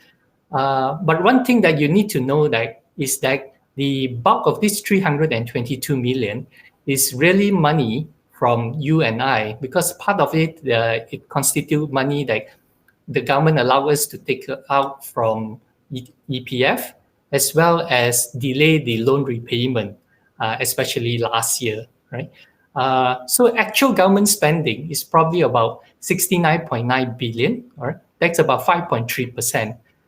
That's still a very good number. And it basically underscores that the government realizes they need to come in and pump prime the economy. So that's a very good thing, right? And this is not something that Malaysia is doing alone. Governments all over the world is doing something similar where they are going to pump prime the economy, right? So as a result of this, I think in general, most people are expecting our economy to grow by between 5 to 5.5% in terms of the average economies in Malaysia, right? So that's a very positive news, right? The third macro factor that we are going to talk about is exports of commodities, right? We all know that Malaysia exports a lot, right? And export makes a big part of the GDP for Malaysia, right? One of the major exports that we have is crude oil, right? Crude oil is very important to Malaysia because crude oil in 2019, right, constitute about 50 billion ringgit to the government's revenue, or about 21.7% of the government's revenue. Right? In 2020, crude oil-related revenue rose all the way to 80 billion. Of course, if those of you remember last year, Petronas paid off about extra special dividend close to 30 billion in order to boost this up. Right? So for this year, if you look at this chart, crude oil prices have gone up a lot since 2020. Right? And this is very positive because basically it means that the revenue that the government can get from crude oil is going to be a lot higher than last year. So to give you an example, the crude oil price last year on average was about $43, right? The average of crude oil currently is close to $62. Right? So you can see such a massive increase compared to last year. A most positive thing is that when I mentioned the expected revenue for this year from crude oil related, for the government's revenue is roughly about 38 billion, right? That is based on an oil price of about $42, right? Now, assuming the average is achieved at $62 US dollars per barrel, right? This is going to add at least 6 billion ringgit to the government's revenue. So that's a massive increase compared to the government's budget. Okay. Another major export of from Malaysia is basically the palm oil. Right? Palm oil again is very important, not only for the planters, corporations, it's also very important to the Felda settlers as well as the smaller stakeholders in palm oil. And again, palm oil has also gone up a lot, right? If you look at this chart, currently palm oil is about, well, the chart here says 3,800, right? But currently the palm oil price is 4,100, right? Again, this is a massive increase from last year. The last year average palm oil price was roughly about 2,700. This year, the average so far is already 3,700, a 37% increase. Right? What is more important is the cost of production for palm oil currently ranges between 1,600 to 1,900 per ton. So you can imagine how much money the planters are making. So all these things that we spoke about earlier, right, in terms of the macro factors, it's very important for one single thing, private consumption. Okay. Private consumption is basically the amount of money that you and I spend on a daily basis. And this is very important because private consumption in Malaysia accounts for nearly 60% of our GDP. Okay. So if we spend more money, for example, we buy more houses, buy more cars, go out dining more, buy more clothes, right? This will then help us to push our GDP further up. Right? Now, if you look at this chart over here, you see that there's a massive decline in terms of our private consumption in the second quarter of 2020. So some of you may remember the COVID came to Malaysia after Chinese New Year. And that's when we started to have our MCO sometime in, I think, towards the end of March. So which is why you see this massive drop in consumption. Right? It rebounded then when it was lifted. But then towards the fourth quarter, things came back down and private consumptions came back down again. Right? But I suspect for this year, if we are able to solve the COVID issue, I think we're going to see a bit of a rebound in terms of private consumption. One saving grace for Malaysia at the moment is how quick companies in Malaysia has adopted to online sales. So a lot of companies have quickly just moved their model from a physical retail to online sales, right? And online sales have grown very fast. For example, I think last year, online sales is anticipated to grow by 25% in Malaysia. And I think that this has helped somewhat to reduce or mitigate the impact of the declining retail sales in Malaysia. Okay. So after all these factors that we spoke about, right, then you get a sense that, oh, okay, in general, it seems like it's going to be positive for companies' earnings. Right? And this chart over here basically shows you what the market or the consensus is expecting in terms of earnings growth in 2021. Right? The red bar, it shows you the KLCI earnings growth, right? And the KLCI earnings growth is very good. It's expected to grow by 53% this year, right? 53% sounds good. But if you look at all the other bars, right, other countries are growing at more than 100%, mostly because they were badly affected by the MCO compared to us. So the base effect means that their earnings growth is a lot stronger than Malaysia. But nonetheless, 53% is still a very strong number. Okay. On the fixed income side, right, we have seen that yield has actually gone up, right? Now, this chart here basically shows you real yield. Okay, real yield is defined as, in this case, we use the 10-year government bond yield minus inflation. Now, if what we've seen here, if you look at the bottom line, the orange line, that is the US 10-year government bond yield minus the inflation. And you see that the real yield is negative. So in other words, if you buy into a US bond today, right,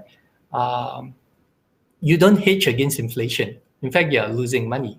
Whereas if you buy into all the yields in ASEAN, in Asian countries, Indonesia, Malaysia is the black line, which shows you that we have a real yield of about 3.4%, right? So what this chart basically says is that generally you are better off buying bonds in Malaysia than buy bonds in US. So this is good in terms of asset allocation or in terms of fund flows, which we will talk about later on. Now, the second category that we talk about is liquidity.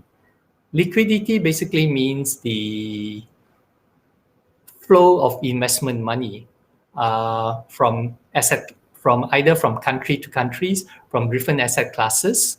So, money could flow for many reasons. One reason could be money can flow from people borrow from a low interest rates country, and then they go and invest it in a high interest rates country. People call that a carry trade, right? Or you can flow from, say, people who invest in commodities, right? Now they go and invest in cryptocurrency, right? So, those are what we call liquidity flow. Now, you sometimes see this in the newspaper, or if you read brokers' report, especially brokers' report, this thing comes up quite often. This table here shows you the foreign funds that are selling down, in this case, selected markets in Asia. Okay. Now, if you look at the last two columns on this table, it basically shows you the foreign funds buying or selling in Malaysia. If you look at the second last column, that is the selling in US dollars, right? And you see that foreigners have been selling Malaysia stock market since 2018, right? Last year was particularly bad. They sold almost 5.8 billion US dollars out of Malaysia. Right? This year, they have probably sold roughly about 429 million US dollars. Right? These are massive amount of money that they have been selling.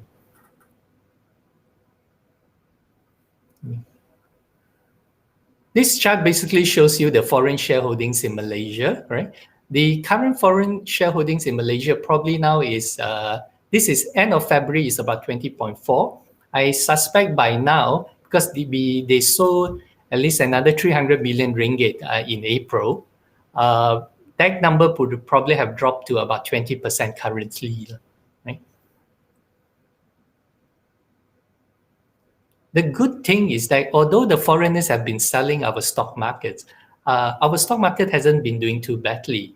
The KLCI has now been showing a slight negative return so far, right? Despite all this foreign selling. But if you look at the broader markets, we're actually seeing a very good positive return, especially if you look at the small cap index. Small cap index year to date is up about close to 9%. Right? The reason is because retail investors are coming into the market. Okay, retail investors are basically people like you and I, and we see very strong retail participation. If you look at the chart on your left-hand side, right, you see that retail participation has been going up. Okay. What I particularly quite glad is that for the month of April, I don't have the chart to show you here, we have started to see domestic investors started to buy the market, right? Domestic investors since the beginning of the year, in line with foreign investors, have been selling the market. But for April, we see that has stopped and they are now starting to buy. So hopefully, if the foreign buying comes back in and our domestic investors are buying and supported by retail investors, then I think the equity market is going to do quite well for this year. Okay. So I think we have seen this chart earlier that we expect that 53% year on year for this KLCI to recover this year. Okay. For the bond side, demand continues to remain very strong, right? If you look at the chart on your left-hand side, right, this basically shows you the amount of government bonds that is out for sale in the market for this year to date, right? The demand has been very strong. It's about 2.1 times. Basically, what it means is that every time if the government issue 1 billion bonds, right, easily 2.1 billion worth of demand comes in for those bonds. So again, this is a very positive effect. Okay. And that demand not only comes in from domestic. You can see from this table here, the chart on your left-hand side, foreign ownership. NRA here stands for non-resident, all right? Foreign ownership has continued to grow since 2020. So again, this is very positive. And part of the reason is like what we explained earlier. Your return from US bonds is a lot lower than your return from Malaysian bonds. Okay.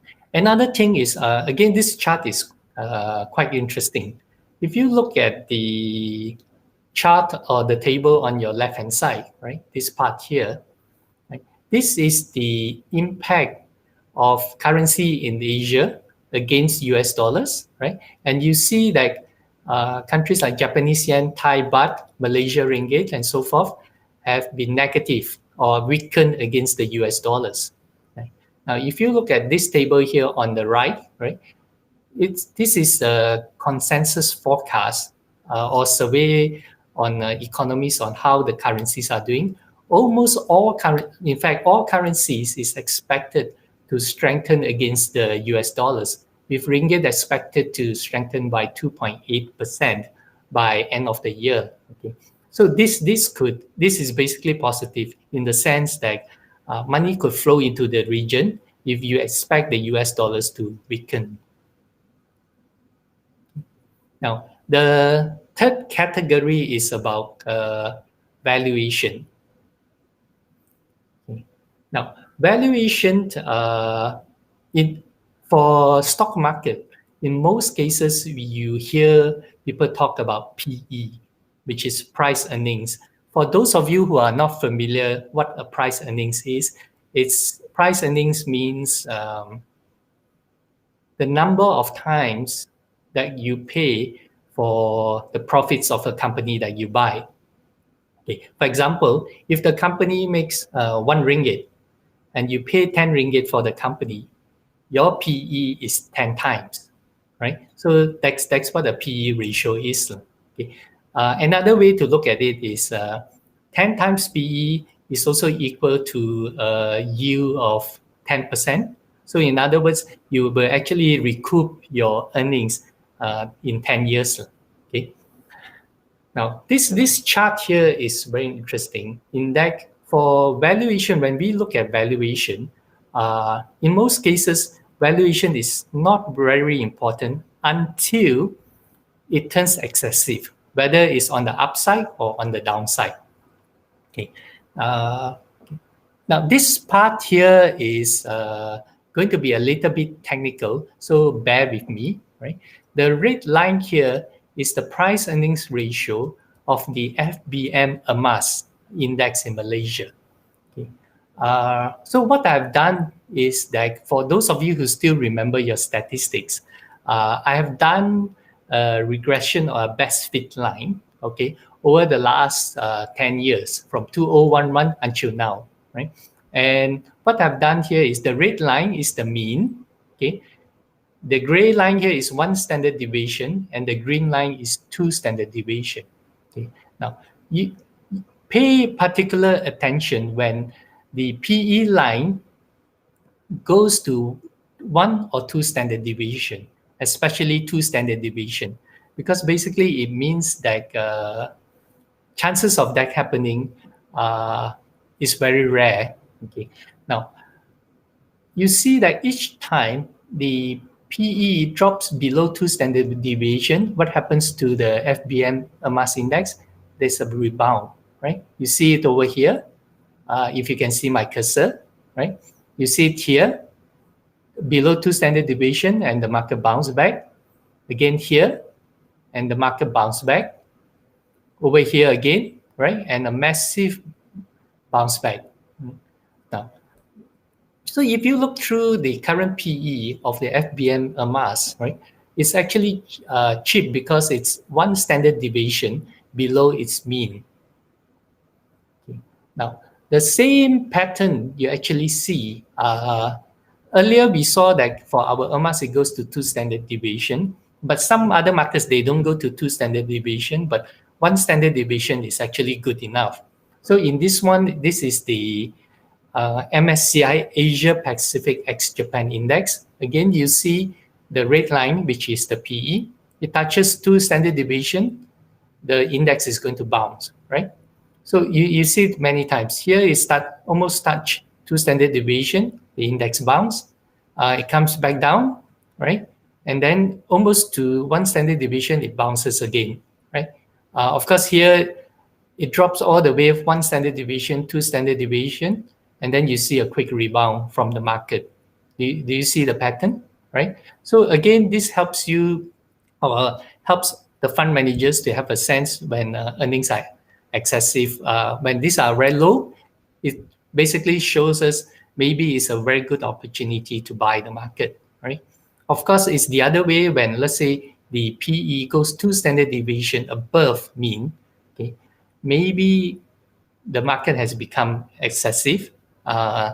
We should consider, has the market becomes too excessive? So these are basically points for us to consider. Because when market goes above here, right, what it means is that the market thinks that the earnings is going to be very strong, right? So for the market to go up even further, the real earnings have to be stronger than what the market is expecting.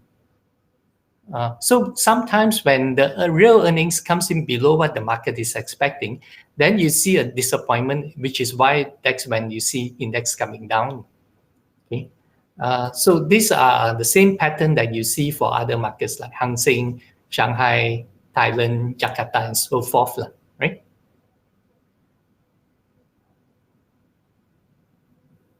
Okay. Now, for the domestic bond market, we find that we also see some values, right? Earlier, you saw the chart that I showed you. The government 10 years bond yield has actually been going up since the beginning of the year. Okay. This chart here shows you the yield curve of our Malaysia sovereign bond yield, right? And you can see very clearly that the yield has been going up a lot compared to 3, 6, and 9 months ago. Okay, so effectively it shows you that the yield that you're getting from the local bonds are higher than, say, 9 months ago, number one. Number two, if we believe that the yield has actually moved ahead of the real fundamentals, then we think that it's a good time to buy the government bond yields as well. Okay. Now, so we have gone through all the 3 things, right? How news that we read affects profits or bond yields, how it affects liquidity, and how it affects valuation, right? So the key thing is that how do we put all these things together, right? So what I propose is for retail investors, for like yourself, right? One way you can do it is you do a simple scoring system, right? What I would propose is maybe you put in, let's say that if we look at the table on your left, right, scoring for equities market, say things that affect profits, growth, right? So government fiscal spending, interest rates, unemployment rate, and so forth. Then we do a simple scoring, 1 to 5. We do a simple scoring 1 to 5, right? And after do all this scoring for all these 3 factors, you would be able to tell whether you think the market is going to go up or go down, right? And you can do the same thing for the fixed income cycle, right? So by doing this, you have a good sense of where you want to do your asset allocation, right? And so just quickly, I just want to end. For those of you who do this and want to do your own asset allocation, right? ETF is actually a very good way for you to do asset allocation because number one, I think like some of the other speakers have mentioned, it's very cheap and it's very easy, and you don't have to bother about what are the underlying investments in the ETF. All you need to know is that if you think that the market is going to go up, you just buy the ETF for equities. If you think that the bond market is going to be good, then you just buy the bond market ETF. Okay. And lastly, I'm expected to put this disclaimer for everyone to have a look at. Right? Okay. I think that's all from me today. Thank you. Back to you, Sean.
Hello, hi, good morning, everyone. Hi, team. Can we have it? Okay, great. So apologies earlier on. There was some technical issue with the voice. So here I am.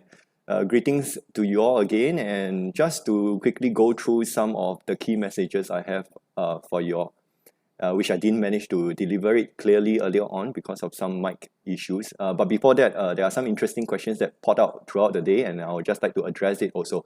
So we have question asking us whether are investors allowed to use EPF monies to invest in ETF? Unfortunately, no, not at the moment. You will not be allowed to use your EPF monies to invest in ETF or any other stocks on Malaysia's stock exchange.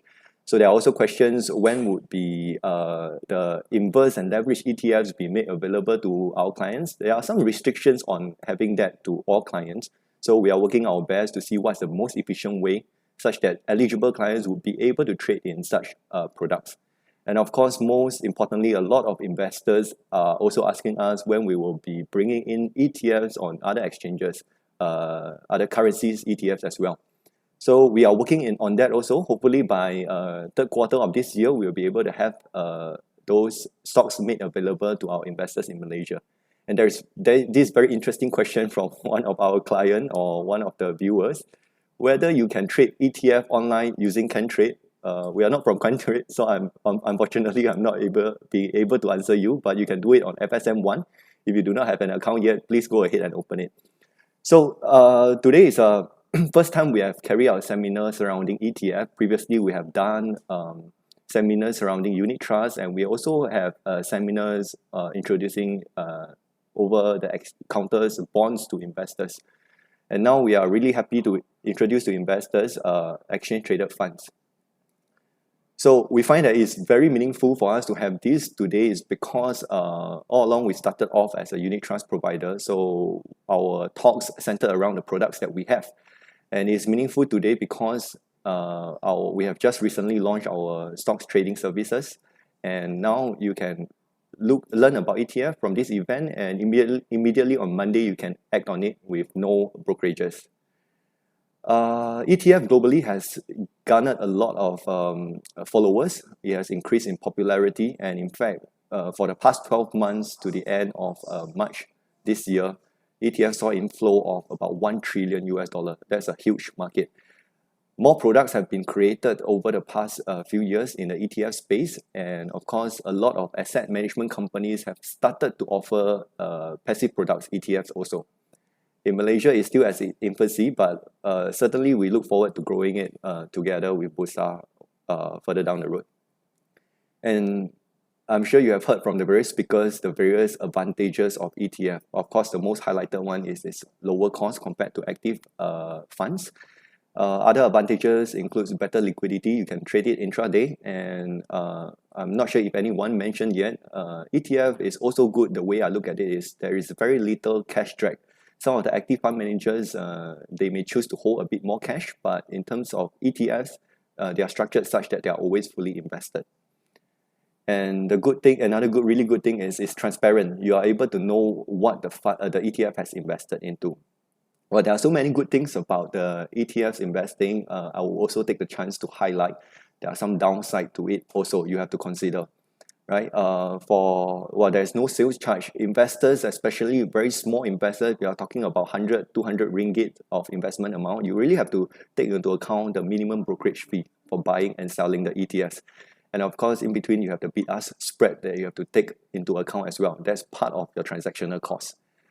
And for the ETFs, it mirrors the market indices, and most market indices are built along market capitalization. So if you have a company that gets too big within the index, then the ETF will have significant exposure to it.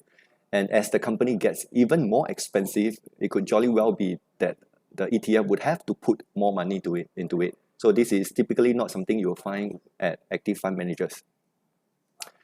So the debate about passive versus active investing, ETF versus actively managed fund has been ongoing for a long period of time. I don't think there is going to be a clear conclusion.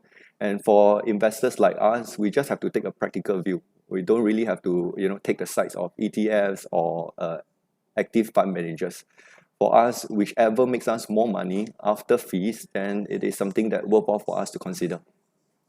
And in our portfolios, they are not mutually exclusive. If you are constructing a portfolio, you can make use of both actively managed funds as well as passively managed ETFs.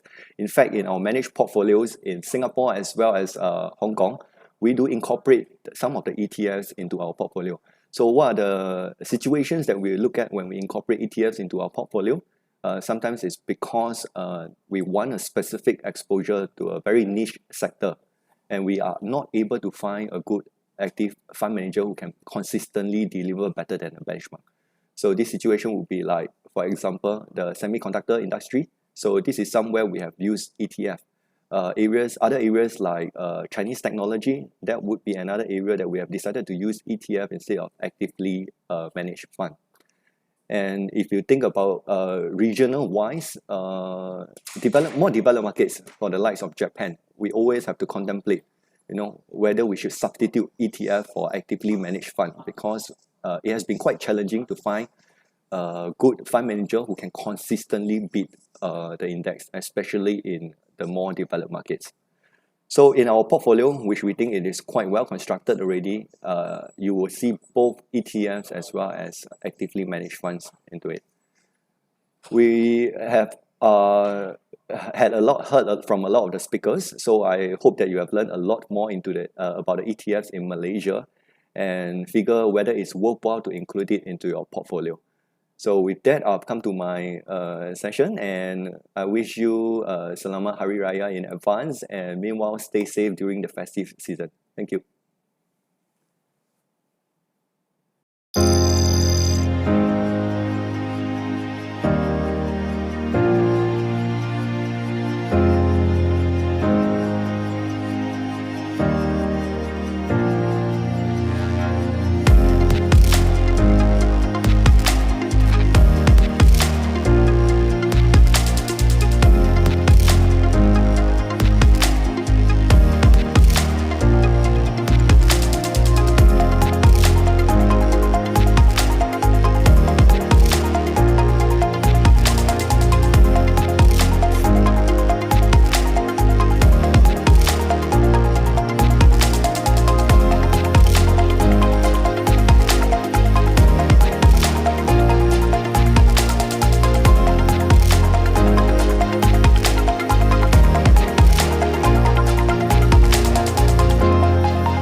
Hello, good morning, everyone.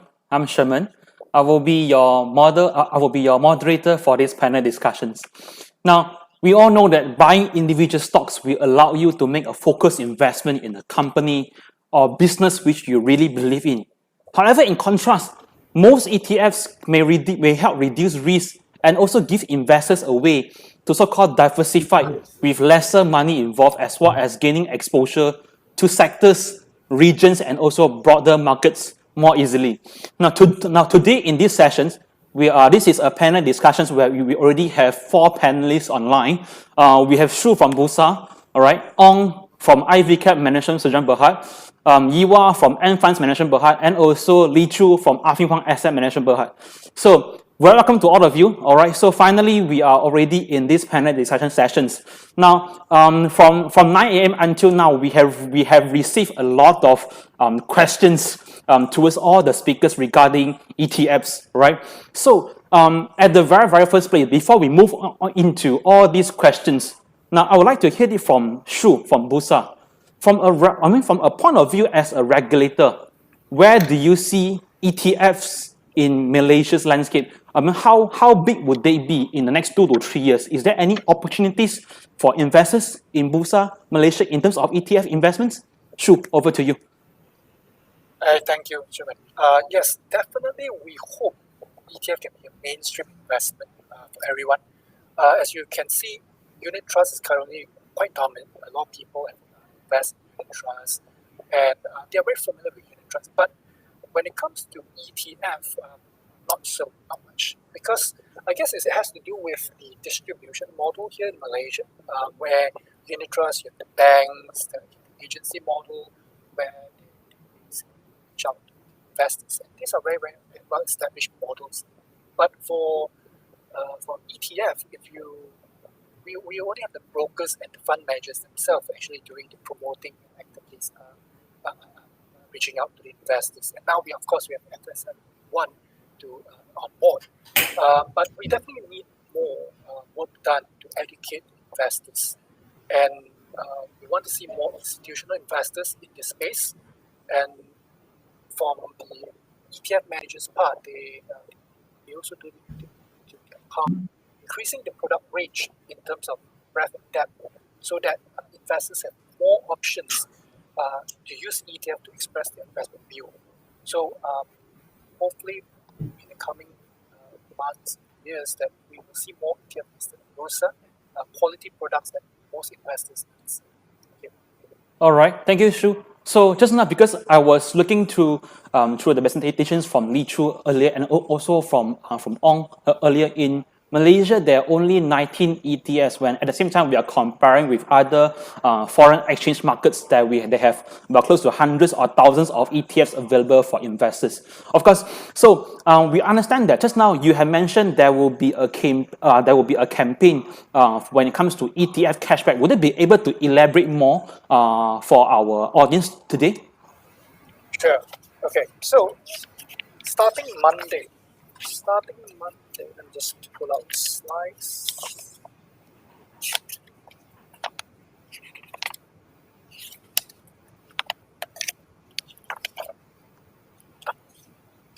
Starting Monday up until end of July, we're going to run an ETF cashback program. So what we'll do is that for the first 300 eligible investors who invest one or more Bursa listed ETF with a cumulative value of 2,000 ringgit or more, they'll be eligible for 100 ringgit touch and go e-wallet reload pin.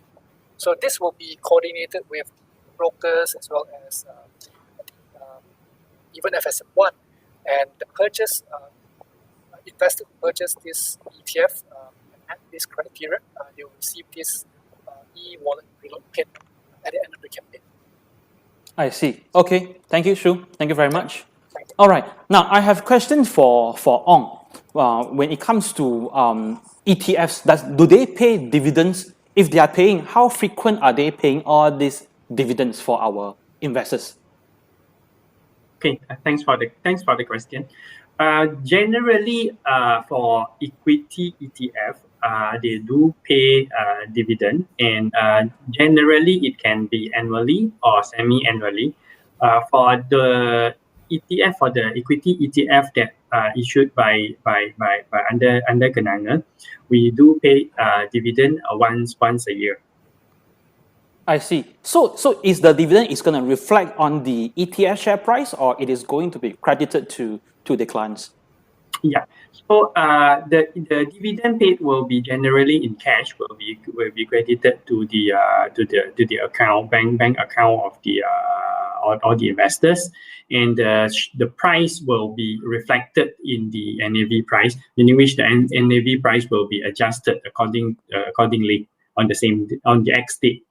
It will be quite similar as any of the shares that you buy, that on the X date of the dividend day, your share price will adjusted accordingly. I see. Okay. All right. Thank you, Ong. Now, Choo, I have questions for you, because just now you have made a very good presentations when it comes to explaining the dynamics and also the mechanism when it comes to ETF investments. Now, a quick question: does ETF expires? Would an ETF go bankrupt? Because this is the most, I would say, common, frequently asked question by the investors. How safe, the ETF is in Malaysia landscape? Thanks, Sherman. I think for the first question, whether or not ETF has expiry date, the answer is no. So all ETFs are open-ended. So unlike structured warrants where it has an expiry and then it might expire worthless, so all ETFs does not have an expiry date. So if you have been monitoring the leverage and inverse ETFs, the leverage and inverse ETFs invest into futures contract, and the futures contract has an expiry date. So when you invest into the ETF, the fund manager will help you manage and do the rollover accordingly. So in other words, the underlying investments that we invest in potentially could have an expiry date, but the fund manager will manage that for you. And then the second question is in terms of whether or not an ETF can go bankrupt.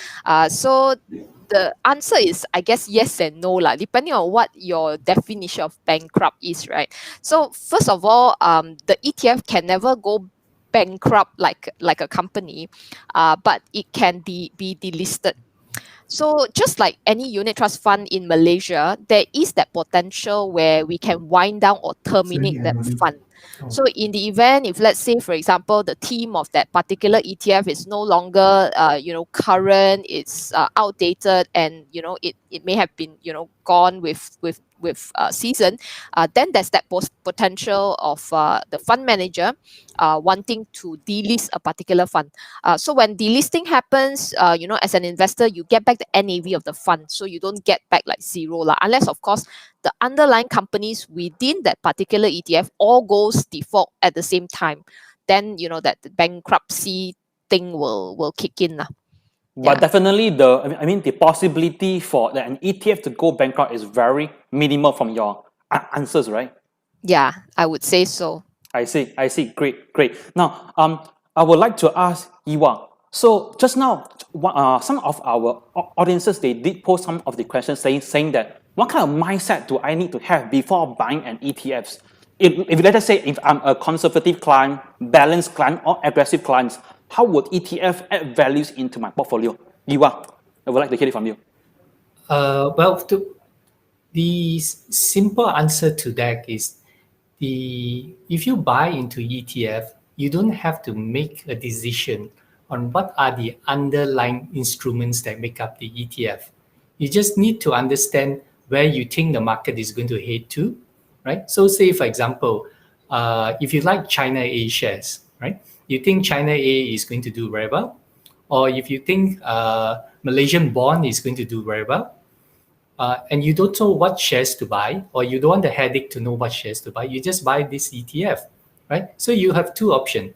One, you buy the ETF, which gives you a cheaper entry, right? Because the fees are a lot lower and you don't have to pay upfront fees. Or you can buy an active funds, a unit trust. So these are some things. This is just another alternative instrument for investors to make their life simpler.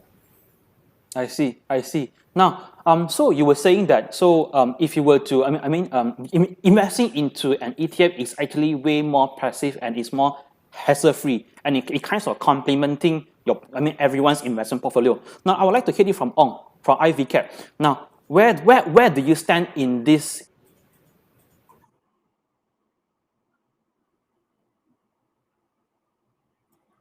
ETF will be able to completely substituting unit trust, or they are complementing each other. What is your stance on this? Okay, so our view on this ETF and also unit trust is that it is complementing each other. So just now I have shared a few comparisons between ETF and as well as unit trust fund. And to me, unit trust fund and ETF are two different asset class, and it is different. It is based on the demand or the needs, financial needs of the investor. Depends on what you are looking at. So if you have if you are the investor that you have a higher risk tolerance level, okay, so meaning which you willing to pay slightly higher fee for a higher return, which you want to beat the market, so you go to unit trust fund. So while on the other side, by what Iwa has been stressing on, which is if you are an investor that you don't like to do a lot of homework, you just want to track the index, or the underlying, so you just go for the cheaper entry of ETF. So to me, it is like another choice which complement each other. I see. Okay, all right. Thank you, Ong. So now questions to Choo. All right. So just now you have shared, you have mentioned about market maker that is always standing ready to take up the purchase and also the redemption when it comes to ETFs, because they are all open-ended, similar like unit trust. Now, questions from the audiences: who regulates the market makers? can we really trust the market makers? Is it really safe that I can always buy and sell back my ETFs? Will there be any volume issue? Yeah, this is I think most like if you rank the FAQ, right, this is probably like the top of the chart, number one. Correct. So I think actually market makers are appointed by Affin Hwang or by any ETF issuer, and these people are generally your investment banks, or it could be brokers, or it could be any participating dealer. So these guys are ultimately either being regulated by SC or Bank Negara, and Bursa at the same time, depending on what entity they are, right? So let me just give you an example. Like for Affin Hwang, all our ETFs are market made by Affin Hwang Investment Bank, which is our parent company, and they are basically licensed by SC, regulated by SC as well as Bursa. So Bursa actually has some regulatory framework that guides market makers, in terms of their spread, quantity to offer, and the percentage of their presence in the market. So it's not like, suka-suka, they think that, hey, now it's not a good time to market make, they pull out from market making. So they can't do that. So they are regulated in that sense. So if you ask me whether or not can trust them, my answer to you is yes, because we actually sign a contractual agreement with the market makers. So if there's anything that they are trying to do funny or whatever, you can always, make a complaint, lodge a complaint to Bursa, to ourselves, and then, we will investigate. But so far, I've not seen, any misconduct per se by the market makers. Yeah. I see. And I think the liquidity, they are always there. So you want to get out, you can definitely get out. But of course, if you want to queue for a better price, that's when you may not be able to get out as fast. Yeah. I see. All right, Lee Choo. So we will come back to you later on some other questions now. So I would like to ask Shyu from Bursa. Are ETFs well received by investors in Malaysia? If yes or no, what do you think so? What are the main concerns that is stopping Malaysian investors from buying into ETFs that are listed in Bursa Malaysia? Shyu. Well, for ETF, as I mentioned in my slides, there's a huge potential market for it, but the investor awareness is actually relatively low, and therefore that is the crux of the problem, right? Because if investors are not even aware of the existence of ETF, then the likelihood of investor wanting to invest in such products would be lower. That's why events such as this, webinars, education campaigns, and resources available on websites, and also other mediums are very important to educate members of the public on ETF. And as I mentioned earlier, compared with unit trusts that have a very well-established distribution network like banks and agency force, ETF just doesn't have it. They just have brokers and platforms like FSMOne to distribute it, and that is something that we hope that we can grow in terms of distribution in order to make ETF more widely available to investors as a whole.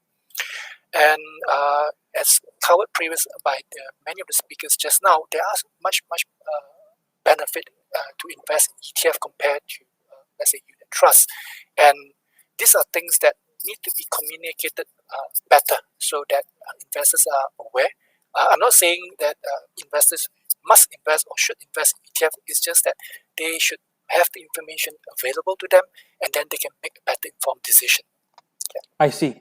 All right. Thank you, Shyu. Now, question, to Ong. There are also some other questions asking that. Okay, so let's just make one example. So there is an ETF that is tracking the US S&P 500 index.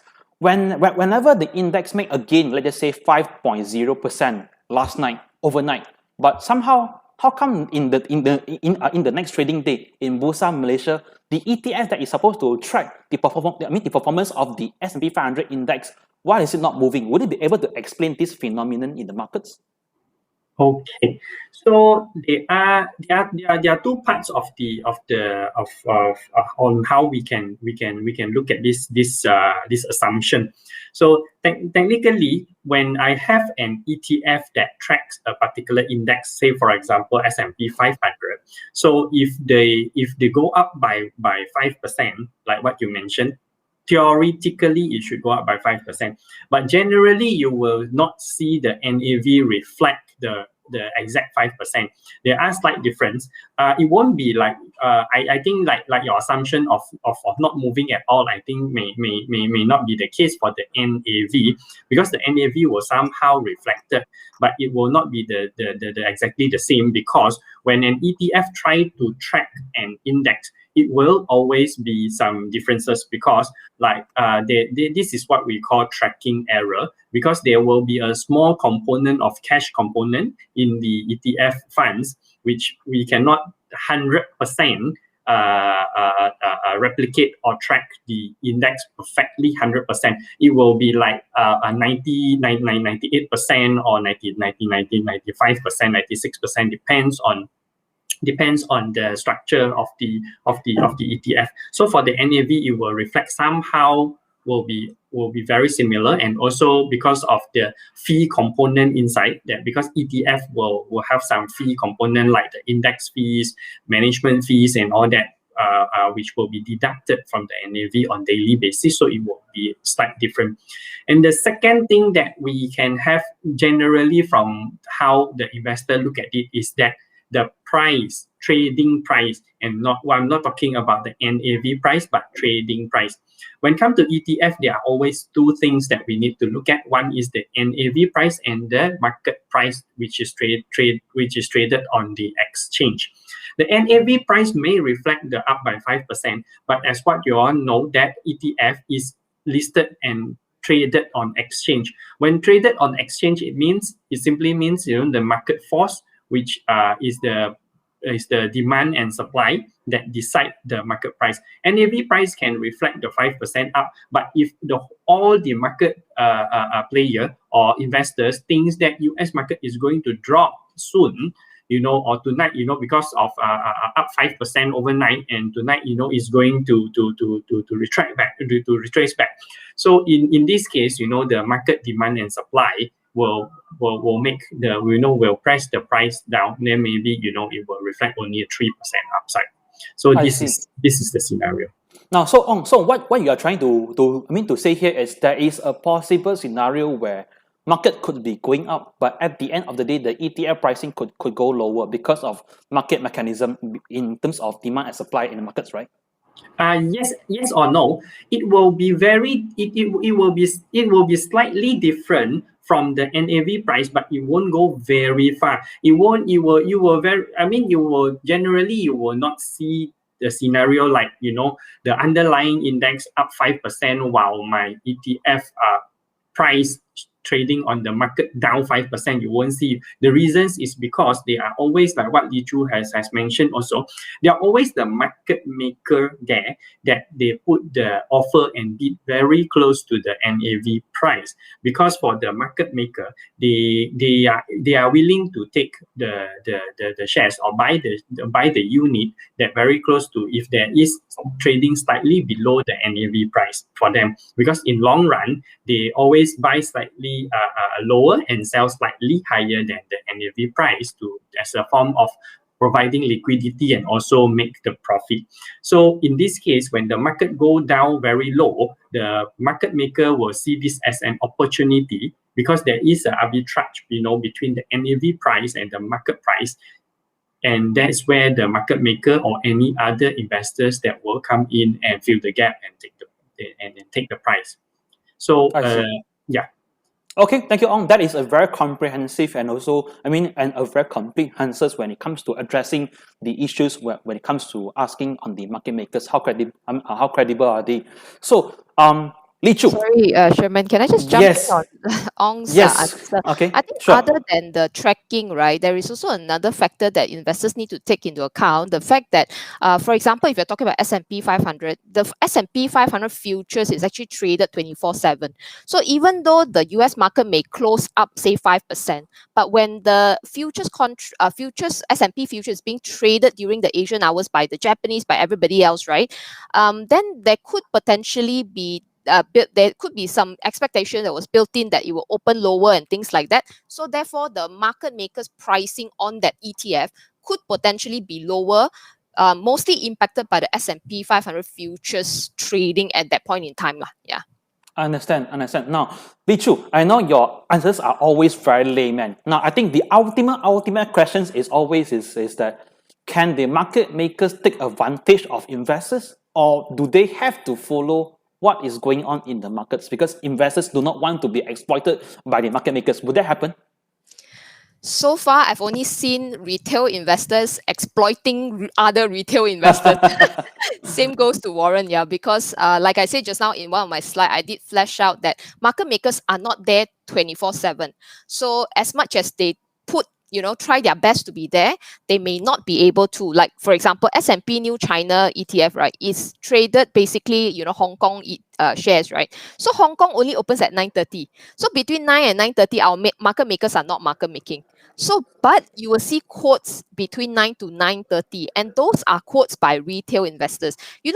On the stock market, there's this behavior of a retail investor, right? After I buy a stock or an ETF, I want to put in a sell order, and I may want to capture 10%, 20%, right? So I Correct. place a good tail date order.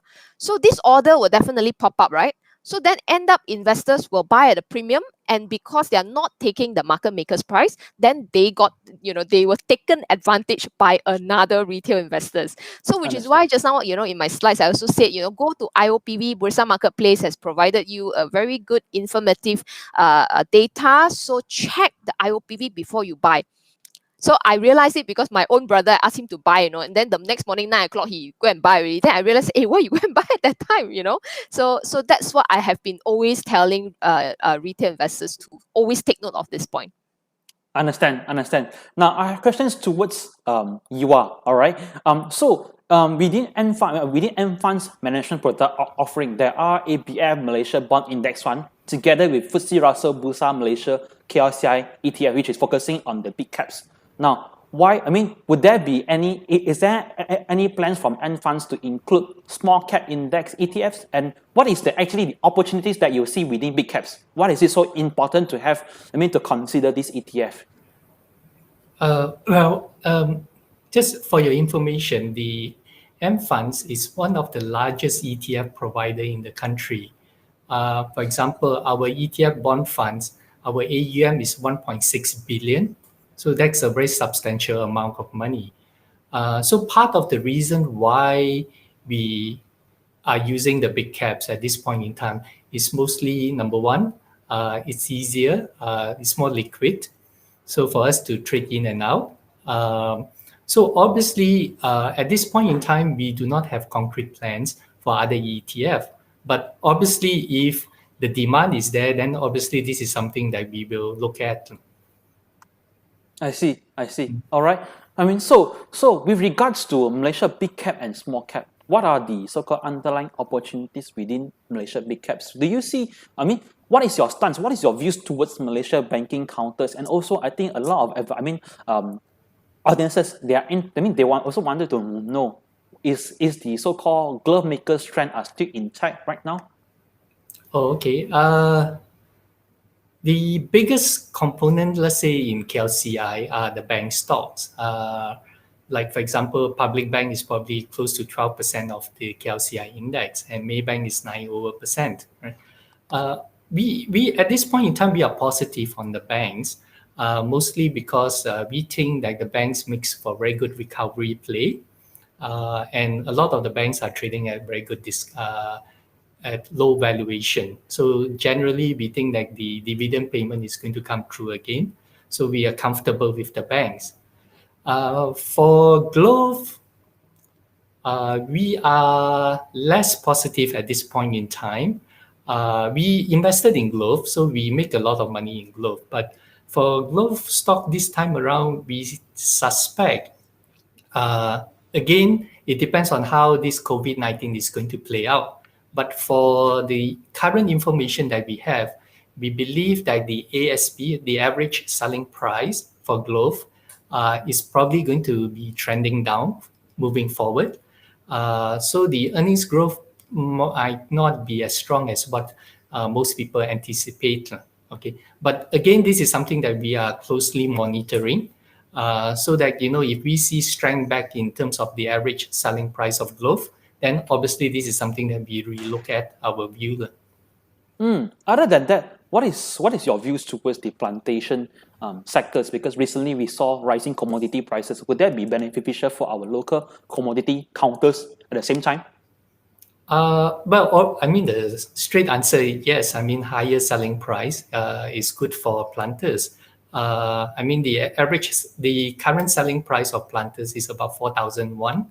Your cost of production for efficient planters is about 1,006. Your less efficient plantation company is about 1,009. So you can just imagine the amount of money that they are making. The key point is really, can this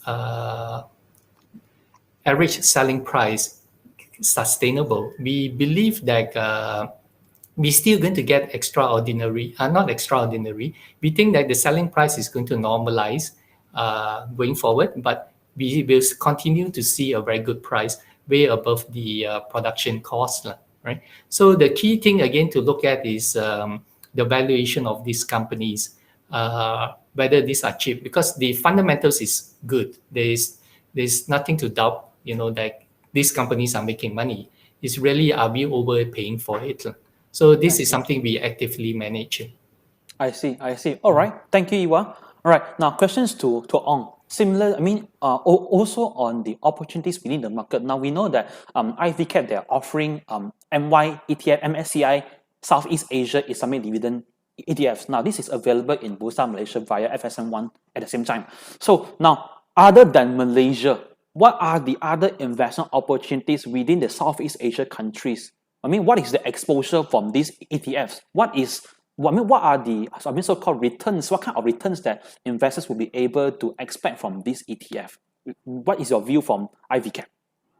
Okay, so generally we are positive on ASEAN economy, like what I have shared just now. That ASEAN, especially the ASEAN 5 countries, Thailand, Indonesia, Malaysia, Singapore, and Philippines, were quite badly, Thailand and Indonesia, they were quite badly hit by the COVID pandemic last year. So we believe that when the market start to reopen, to recover, and the economy will pick up strong as compared to all other countries, and that is the value proposition that we are looking here. That this ETF, this ASEAN ETF, will give you the exposure to get into this recovery theme of the ASEAN. And also, if we were to talk about ASEAN economy, we know that this is a very young growing population. Especially Indonesia. The population growth is still strong.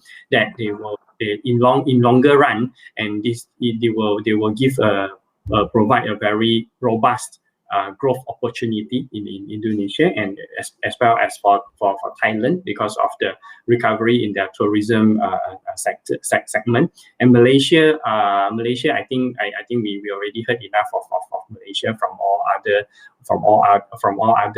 analysts and fund managers. So this is basically our view. And specifically to just now, you mentioned our ASEAN dividend fund. That another features for this fund is for this ETF is also dividend focused. So in this low interest rate environment, we believe that dividend yielding company will be appreciated and have a very good prospects going forward. In terms of what type of percentage or return or expected return, we don't really share this, because for ETF funds, it's not really within our control, in the sense that if I'm running an active fund, if you ask me, I will be able to, I will be more able to share. Understand. Mm-hmm. But when we are tracking an index, is the index provider that is the component index, component or the constituents in stocks in the index that determine. But what I'm trying to say is that while any sector that do better over the time, when the index get rebalance, all these good sectors will continue to grow bigger in terms of weightage in the index, and that is where the investor can get benefited. I see. Now, I mean, thank you for your question. I mean, for your feedback. Your response on the questions. Now, to ask you further, I realize that majority of your ETFs from i-VCap they are all Shariah-compliant, which contains the word Islamic. All right. So, if you're focusing on dividend strategies for these ETFs, right, while at the same time you also need to be Shariah-compliant, would it be missing out the opportunities within banking counters? Okay, so the answer, this is a very good question. Okay, but first of all, I need to highlight this, that i-VCap is a subsidiary of Kenanga Investors, and i-VCap is Islamic licensed asset managers. So we only invest in products that is Sharia compliant. So on your question that whether we'll miss out, this is actually, we can look at it from both sides. When you are taking the positive side of one thing, you are actually exposed to the risk. Like for example, in last year, when during the pandemic, banking sector in Malaysia get a very strong hit. And that was the time that actually Sharia compliance in Sharia index has been outperforming strongly, actually not only in Malaysia but globally as well, because when the financial sector was badly hit, and Sharia compliance index, which doesn't have the component inside there, actually has been safe. And also the component proposition inside the index, the constituents, is also different. Like for example, last year, most of the Sharia compliant index, they have a very comparatively higher weightage in glove stocks compared to conventional, because of they don't have the banking sector, so it is replaced actually mostly by the glove stocks. And that is the reasons why it actually outperformed. So if you ask this question, it may not be, I will say that it may not be very fair if we look at, whether you have missed out something. Yes, of course you miss out something, but when you miss out the opportunity to grow, you actually excluded from the risk as well. Definitely. Thank you very much, Mr. Ong. So I think the highlight of the answer that our audiences might be able to catch is that it has a higher glove makers compositions within your ETFs. So take note, everyone. Last year, right? Okay. All right. So when you're talking about this, how frequent do you do rebalancing? I mean, how does it work? Because I would like you to share with our audiences, how do you do rebalancing within the ETFs? Yes, more than happy. Yeah. So generally for equity in index indices, they will have rebalancing every quarter. So meaning which every 3 months, the index provider, and the rebalancing is not up to the manager to decide what is inside, but it's already predefined in the index. Okay, so every quarter, the index will rebalance based on the criteria, like for example, market cap, when a certain market cap of the constituent stocks has grown, then, plus the liquidity, and it will be, deserve for a higher weightage in the index. So that is how the index being rebalanced. And when the index rebalance, the ETF managers will follow through. We will do the rebalancing in line together with the index. Would there be a lag? Would there be a lag, or it is instant reflecting the indexes?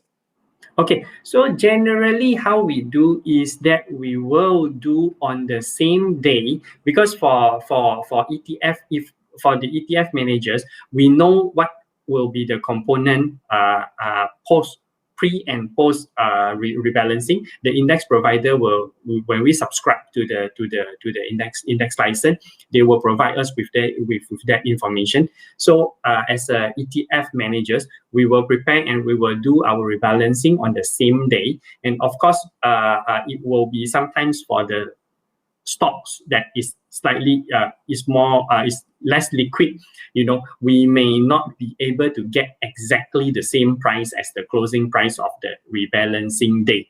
But under perfect scenario, we will need to rebalance, meaning which we will sell some stocks and buy some other stocks, based on the new index after rebalance. So in the under perfect scenario, we will need to get it on the closing price, exactly at the closing price. But for those that slightly illiquid stocks or whatever, we will get slightly different pricing, but it won't run very far. Understood. Okay, all right. Thank you, Ong. Now, I think Choo, over back to you. I think personally, when I'm looking at the product offerings from Affin Hwang, I saw it the TradePlus Shariah Gold Tracker, because a lot of our so-called Malaysian investors, they are seeing gold as the perfect hedge towards market volatility. Now, a very tricky question. I might need your crystal ball. To tell us that is this a good time to buy into the gold ETFs? And this is question one. The following question would be, when I'm buying this ETF, because it is in gold, right, which is denominated in US dollar, am I also taking foreign currency risk at the same time? Choo? Yeah, so I'll answer the second question first. Yes, whenever Okay. you buy the gold ETF, you will take foreign currency risk because gold is quoted and priced in US dollar. In fact, if USD strengthen, then it's better, like you get currency gain as well, right? I think the other question on crystal ball, I need to go into my prayer room, I think. go and pray first, see whether what God tells me. But jokes aside, I think for us, if you look at gold as a means to diversify, then you should always have gold in your portfolio, whether you are a gold bug or not, depending on yourself. So if you want to diversify, we think that adding a 5, 10, 15% of gold into your portfolio is okay, but bear in mind that gold is not a dividend yielding asset lah. So essentially you are just leaving it there. I mean, if you ask people like Buffett, he'll probably say, no gold to him, right? But gold has, year on year continue to give positive returns to investors. So for me, if you look at it from a diversification perspective, then there's no right time lah. Just buy it now. But if you are trying to time the market, then I would say you can rely on technical analysis, use whatever that suits you and has worked for you, and you can just apply those same technical analysis to time your entry and exit, if that's what you're looking for. But I won't be here to tell you whether buy now or not lah. All right. Thank you, Choo. Now, there are questions from our audiences are checking with us. What are the potential risks when it comes to buying an ETF from Bursa Malaysia? Now, I would like to hear this from Shyu, from a point of view from a regulator. What are the potential risks that investors should take note? Well, from investment risk perspective, there will always be investment risk. So let's be clear about that, right? And in terms of market movement, it will depend on the underlying index that the ETF tracks. So these are things that is very similar to other form of investment. But because Bursa is actually regulated and it is the local exchange, the ecosystem is actually very well governed, and hence the risk compared to if you invest in foreign securities, remember, those parties and those companies are listed in the foreign market. So if anything happens there, your recourse, your avenue for getting back your money, this could be a long process and it could be quite painful. I see. Is there any websites or places where the Bursa has actually provided to the market so that they can do a more detailed or a thorough study or analysis when it comes to ETF in local space? Oh, definitely. I mean, as mentioned in my presentation just now, we have a lot of information on ETF on Bursa Academy, and we have videos about ETF, the basics, and also additional insights. And if you go into the individual ETF, there's even research reports done on the ETF as well. So please go and try and look up all this material. And then on the Bursa marketplace, we also have live information on the ETF, the market prices, the performances, and these are things that you can actually access it and get to know more about the ETF that's listed on Bursa Malaysia. I see. All right. Now, before we take, a few more last questions before we end these sessions. Is there anything where all the panelists in this room that you would like to add on? From your presentations, and also, is there any advice that you would like to offer? To all the investors today. Is there anyone who would like to volunteer first? Oh, if yeah. Not, all right. Yeah, sure. If I may, yeah. Yeah, definitely. I think earlier, you were asking about two things. One is the dividends as well as the safety of the ETF, right? For AmInvest, we actually have a very big ETF for bonds, right? And this ETF basically tracks all the government bonds. It's called the ABF Malaysia Bond Index Fund. Right? Correct. So generally, this is a very safe ETF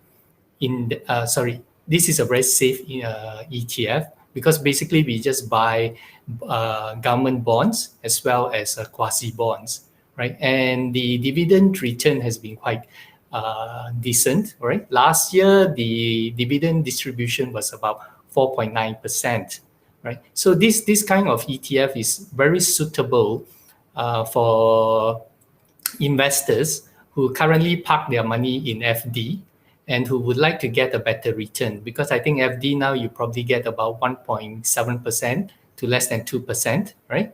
So if you're looking for something that can with a little bit more risk, but that can give you a better return, ETF like our bond ETF is actually a pretty good product to replace the FD, right?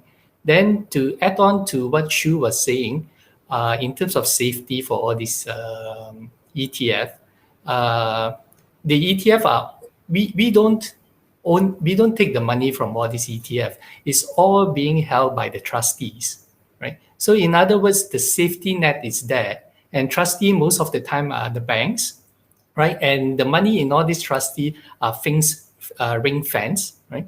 So in other words, there's no way we have access to the money and then we run away with the money. Right, so investors should feel like there's really they don't have to worry about the money go missing. The only thing that they have to worry is about if there's a big war in the country and everything goes under, right? Then you will make a big loss. But other than that, everything is the same as usual. I see. Okay, all right, very good. Thank you, Yiwa. All right, so I think Choo, all right. As being the only lady in this panel discussion in this room, all right. I would like to to let you to have one last questions. To answers to all of our audiences today. Now, do you personally invest into ETFs? Is there any shout out that you would like to make to our audiences today? Yeah, I personally do invest in ETFs. So I've been conducted so many ETF talks that I every time we launch a new ETF, I'll put my money in, except for the leverage and inverse ETF, because those are trading products. So I basically have all the ETF that Affin Hwang launched, from gold to New China to Malaysian Momentum to Asia X Japan Reits. So those are the plain vanilla ETFs that we have, which I've personally put my money in, and I'm a happy investor. I think my advice to investors is really to look at, don't just listen to what people say, no liquidity, no volume, things like this, and make a prejudgment. Do your homework, go and monitor the stock market every day. Just take a look to see, have a feel as to whether market makers are present. And you can even try it yourself. Just put in, we're not asking you to, invest like 100,000 into it. If you're not comfortable, just try out with a small amount just to test out the market to see if it's really, if it does work for you. And I think, if you want to compare the US ETF and Malaysian market ETF, definitely we are very, very far away from them. But I think that's a direction that we all want to head to.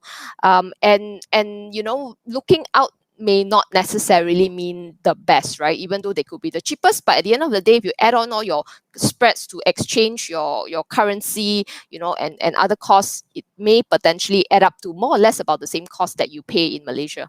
Yeah. I see. All right. Okay. Thank you, Lichu. Wonderful. All right. So, when as I look across all the Q&A among from our audiences and also participants today, I think apparently I can make there is a wish list.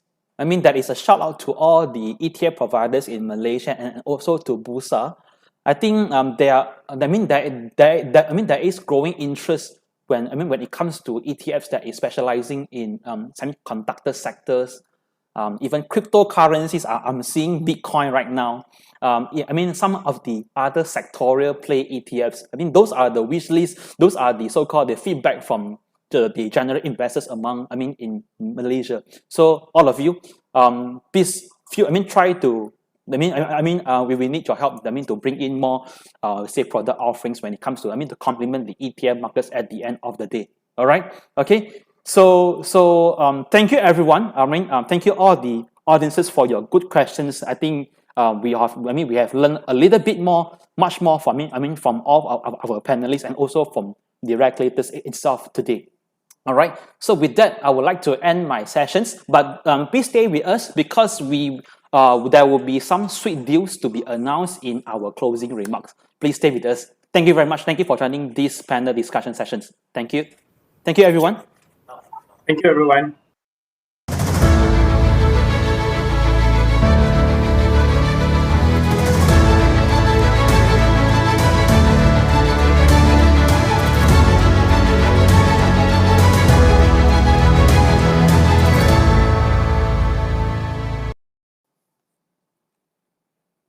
Thank you, Sherman, for conducting the panel discussion. And also thank you all our esteemed guests that have given their experience and share their views with us. And most of all, this event wouldn't be a success without all of you being here. The market has been so volatile over the past year, especially since the March sell down. And the market has also rallied subsequently throughout the months, even until today. And this may have caused a lot of you to be unsure of how to proceed, to be unsure of how to invest into the ETF space. And hopefully today will give you a little bit more color and a little more clarity in how to proceed. To complement that, we have also provided a 0% commission charge, brokerage fee, whatever you want to call it. We have waived all this out for you over the next 4 weeks from 10th of May, which is next Monday, until 4th of June. And also the thing is that there are also a lot of goodies, for example, like the Bursa Malaysia ETF cashback. These type of campaigns would be given, more details will be given to you over the course of next week. And looking at all the questions that you guys have asked also, we have also noticed that, okay, since today we have also a lot of views with all the panelists and also a lot of options are available. But what now? How do we proceed from now?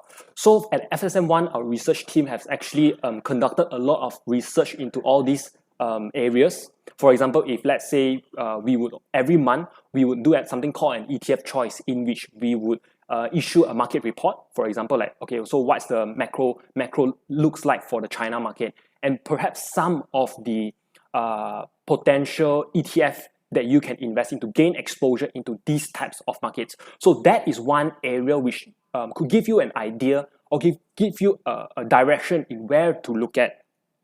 So one thing also at FSMOne, we are always constantly on the move in order to improve ourselves. Challenges would always be there, but we would always do our best in order to give the best service to all of you. And so that is why it would be of greatest pleasure to us if you could give your comments on the feedback which would pop up around now, right? So that would be very amazing for us to be able to see what is your view and how we can improve. So that's another thing also earlier on that I've also shared in regards to the to get your share of the lucky draw prizes. So this is very important. Your participation in this event will be recorded, and also all those, remember the two criteria, in which the first one is Zoom. You only can access through Zoom, and you are over here until the end. So the winners will be announced via email. So keep in touch with your email and to check your email every once in a while over the course of next week. So, and with this, it would be my greatest honor to conclude the FSMOne ETF Day. Thank you everyone once again for your participation, and please do look out for any more promotions on FSMOne. Do visit our Facebook and also download our FSM mobile web. So that's the end of our whole event today, our ETF Day event. So thank you very much everyone, and most importantly, stay safe.